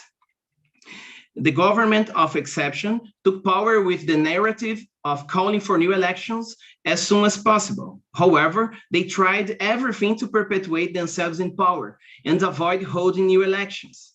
There were 4 postponements that were just not more extensive because the popular movement returned to the streets demanding the election. In any case, a year of coup government led to a process of strong regression and a scenario of political persecution, which led many cadres of Bolivian left to go into exile. A year after coup, immersed in the reorganization of social movements for the reconstruction of the country against the coup, which gained the strength in the movement for demanding new elections, Mas back to power with a crushing victory in the first round over the heterogeneous group of the Bolivian right wing. The economist Luis Arce, president-elect, was tasked with resuming the process of change. In the photo, Luis Arce is at the center celebrating the victory with representatives of social movements after a very tense election pool. Even small tanks of war surrounded the Mas headquarters in the midst of Arce's imminent victory. Finally, to close the discussion, I put our interpretation of the process. In our view, vivir bien as a more ideological measure can be thought of as the cultural revolution necessary to move towards a society that transcends capitalism, something like the new man taught by Che Guevara, that overcomes the limitations of 20th century socialism and moves toward a break with a mercantile and extractive society to find balance between human life and nature. Therefore, the historical and transforming meaning of vivir bien refers to the search for the construction of balance in a plurinational society. This process takes place in a context full of imperfections arising from 5 centuries of institutional violence, and despite its intrinsic contradictions, it has managed to achieve significant economic and social emancipatory improvements. However, in addition to a sovereign nation project and the solution of some historical problems, new tensions and contradictions have emerged. That is why the possibility of looking at an emancipated horizon for Bolivian people is only real to the extent that a long process of decolonization and the construction of a new society is assumed.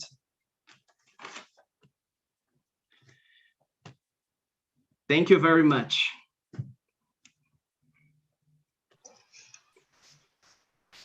Thank you, Fabio.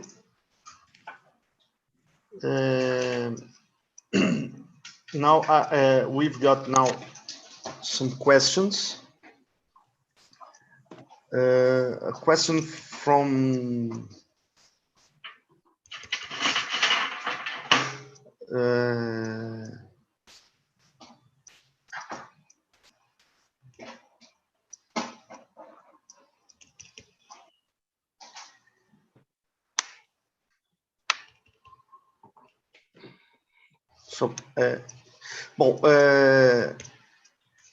if someone wants to make a question to our researchers, I can find here in the chat the question. So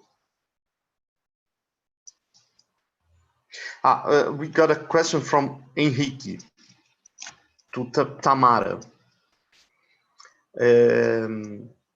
Is it possible to say that the theory of human capital is the foreshadowing of jobless society?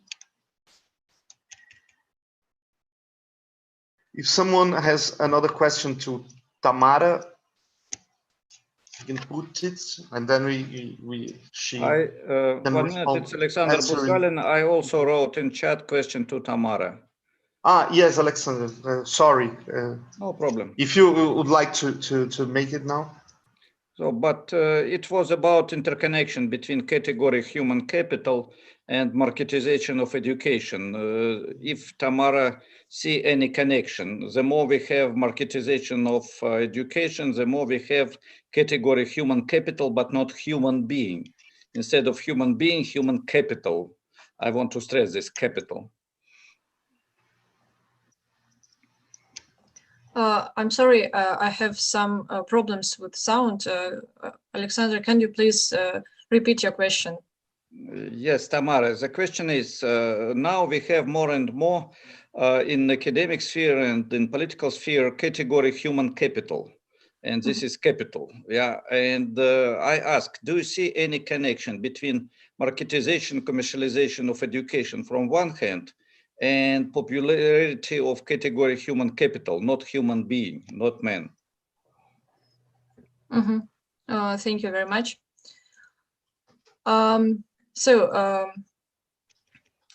I can start with the first question, and I would say that the theory of human capital is a foreshadowing of a society of unhappy people, since economic rationality in education does not deprive people of jobs. And the race of success deprives a person of the opportunity to be who he wants. In mathematical terms, pursuing the dream of financial success, it is impossible to achieve a sufficiently successful state. You can only achieve the necessary successful state. And recently, European scientists have begun to actively investigate the economic causes of depression. And among them, there is also the constant dissatisfaction of people with their position because there is always someone more successful. I'm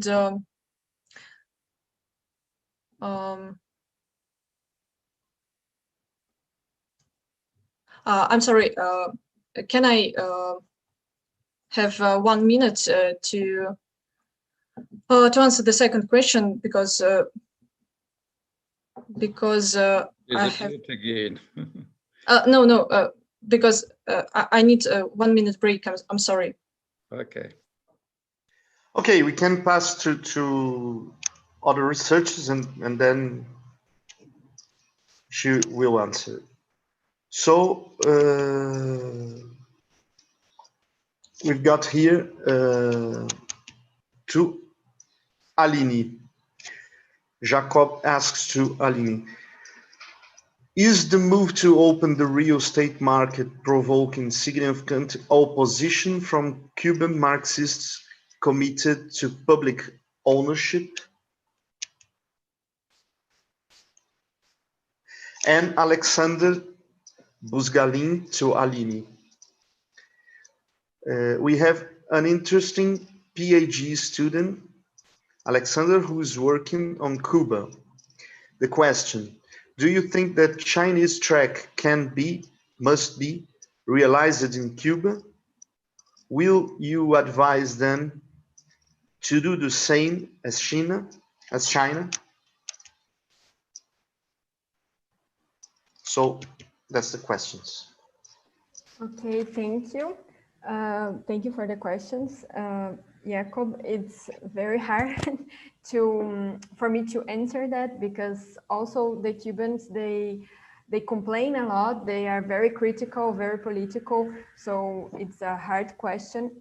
For my point of view, the demand for opening the real estate sector was a very popular demand, because there was a problem that people were really stuck in their homes since the end of the revolution. So if you are like a teenager in the end of the revolution, then your family have grown you are older now and you are at the same house. So there was this problem of exchange, which was very huge. And although there were like the permutas, there are like swaps of the homes, they were very complicated. And by the end, what was happening was like informal buying and selling. And that was a problem too.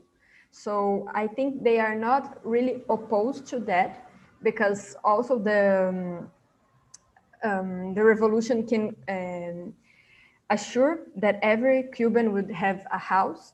But I think that the opposition comes when talking about cuentapropismo or self-employment, and especially how it's being used, the houses have been used to become a business. So one of the things that they are very critical now is all this ideology that comes with the self-employment about your individual goals, and how this brings a discourse or a mindset that opposes to the revolution mindset, which is solidarity and fraternal and so on. So I think it's still very hard to see those direct questions, oppositions against real estate, because it's also very regulated. But if we look at the other side with the self-employment, then we can find some critics. Now about Alexandra's question, I would really much enjoy meeting Alexandra, so I hope we can make contact. And about the Chinese path, it's very hard for me to answer that. But in terms of economic in general, this path, I don't think it's possible because of the main constraints of the Cuban economy. It's very hard to imagine such a way of industrializing and production, actually, as the Chinese history. I think there is a movement towards China. Now with the coronavirus crisis, also they have come closer to China, but as a partnership, a commercial partnership. But I think that the Vietnam model would be more likable. Now, about the urban path, the Chinese urban path, then I think would not be that case, because the Cuban Revolution is very worried about people having houses, because that was the main problem after the revolution. And the Chinese had liberalized, like they had made all the land private ownership. So the effects of that in China now, it's kind of a warning Cuba about this impact. So we see, if we look like in China's building a lot of ghost cities that now are not being lived with nobody, and like these huge cities that were built so fast, I don't think they will follow that path, especially because Cuba has a shortage in cement, which make this kind of impossible. So I think they will not follow that path, and in urban area, I would not recommend it too. So thank you. Okay, Aline, thank you. We've got a question to Nicolai from Fabiana. Could you talk more about the relation between Marxist and gender studies in Russia? How Marxist has been considering the fight against female oppression? Is it part of revolution and the human emancipation? So, Fabiana, first of all, thank you for your question. Of course, women emancipation is a part of the global revolution of human beings. But unfortunately, I cannot but admit that in Russia, a lot of Marxist studies treat the problem of gender and sexual minorities with great skepticism. And if in some Marxist studies it is assumed, despite the achievements of October 17, to abandon these categories as non-economic, then in other homosexuality, for example, is still considered as a bourgeois manifestation. Marxism has always been renewed in accordance with the achievements of social theory. So we must not stop now. And the Russian Marxist and left-wing academy practically doesn't touch upon gender discourses because, first of all, it is fraught with homophobic law. However, every year, more and more grassroots social movements include in their agendas the struggle for women's rights, the emancipation of minorities, and so on. And thus, this can be confidence that sooner or later it will reach in the academy. Thanks. Okay. We've got a question to Fabio from Henrique. Actually, a provocation. Is Evo a indigenous Keynes?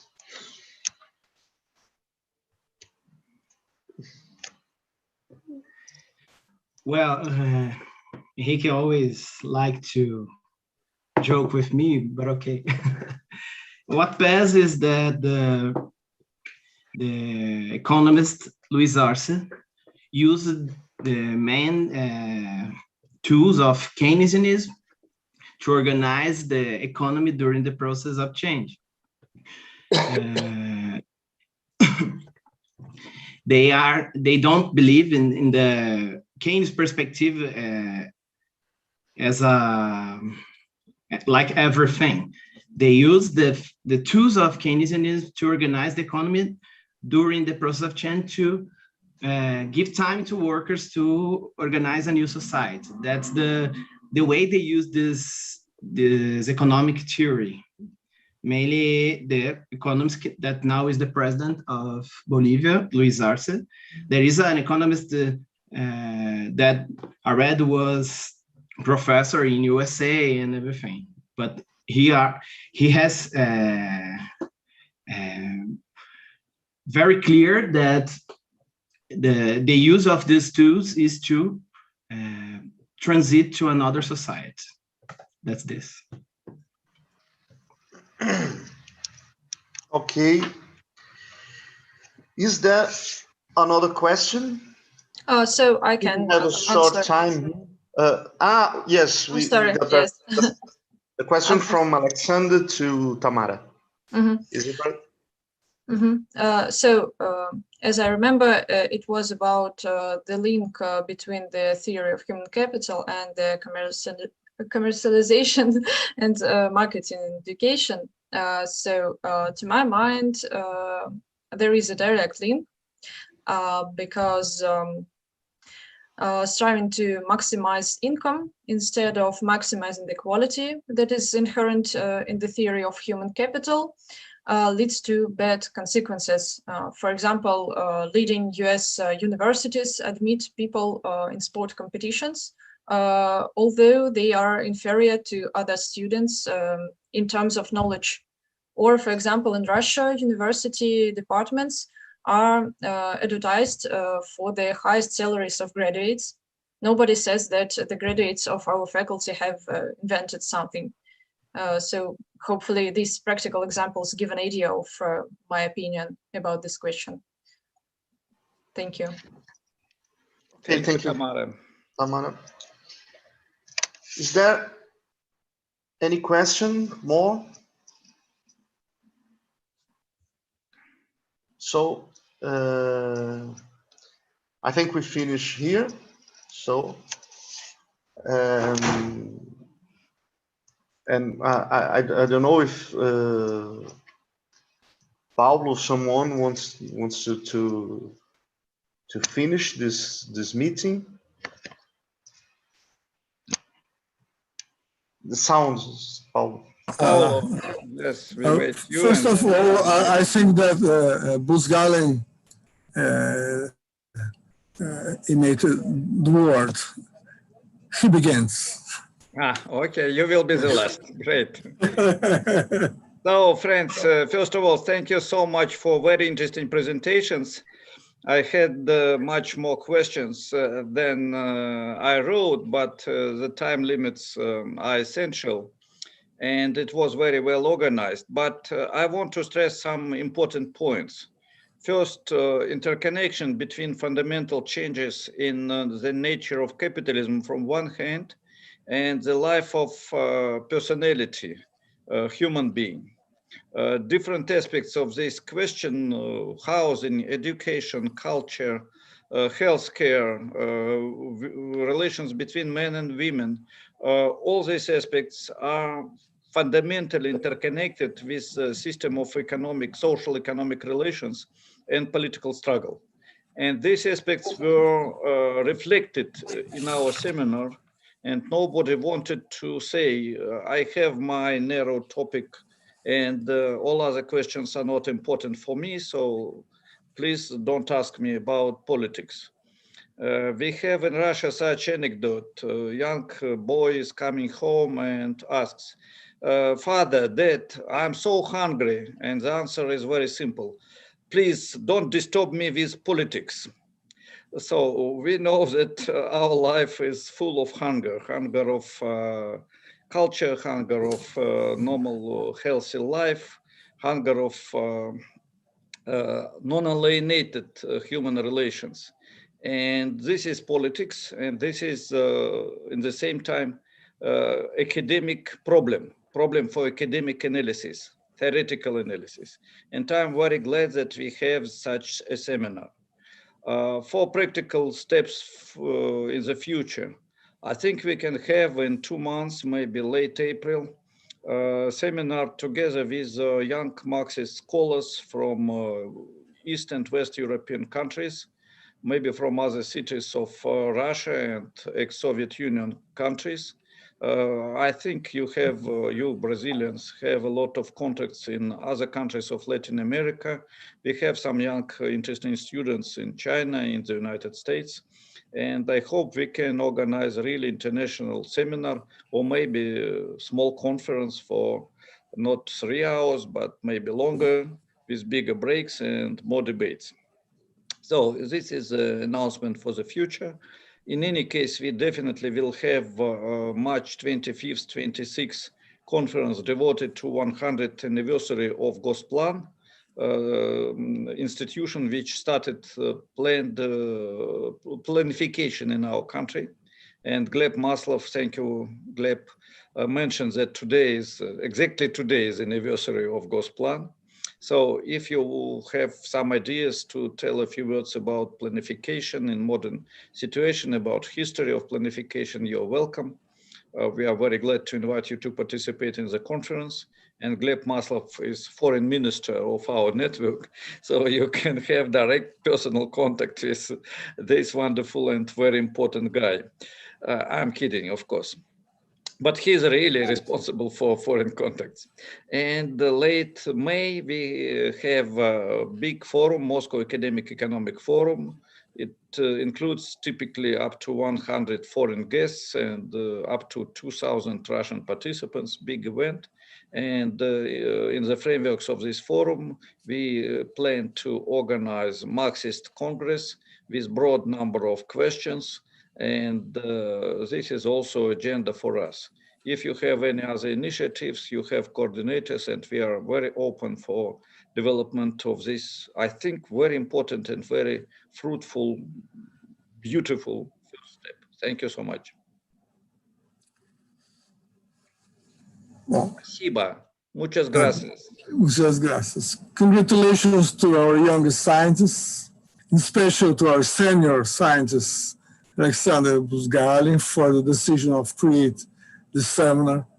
We hope that such seminars have a long life and in any manner could spread science compromised with great human questions of our times. Young scientists are the vital forces of carry out these objectives. Long life to our seminar and to our scientists. Thank you.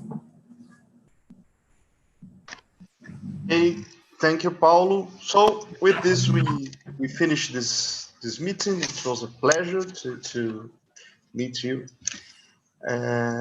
So goodbye, до свидания. Muchas gracias. Goodbye, thank you. Goodbye. До свидания. Bye bye.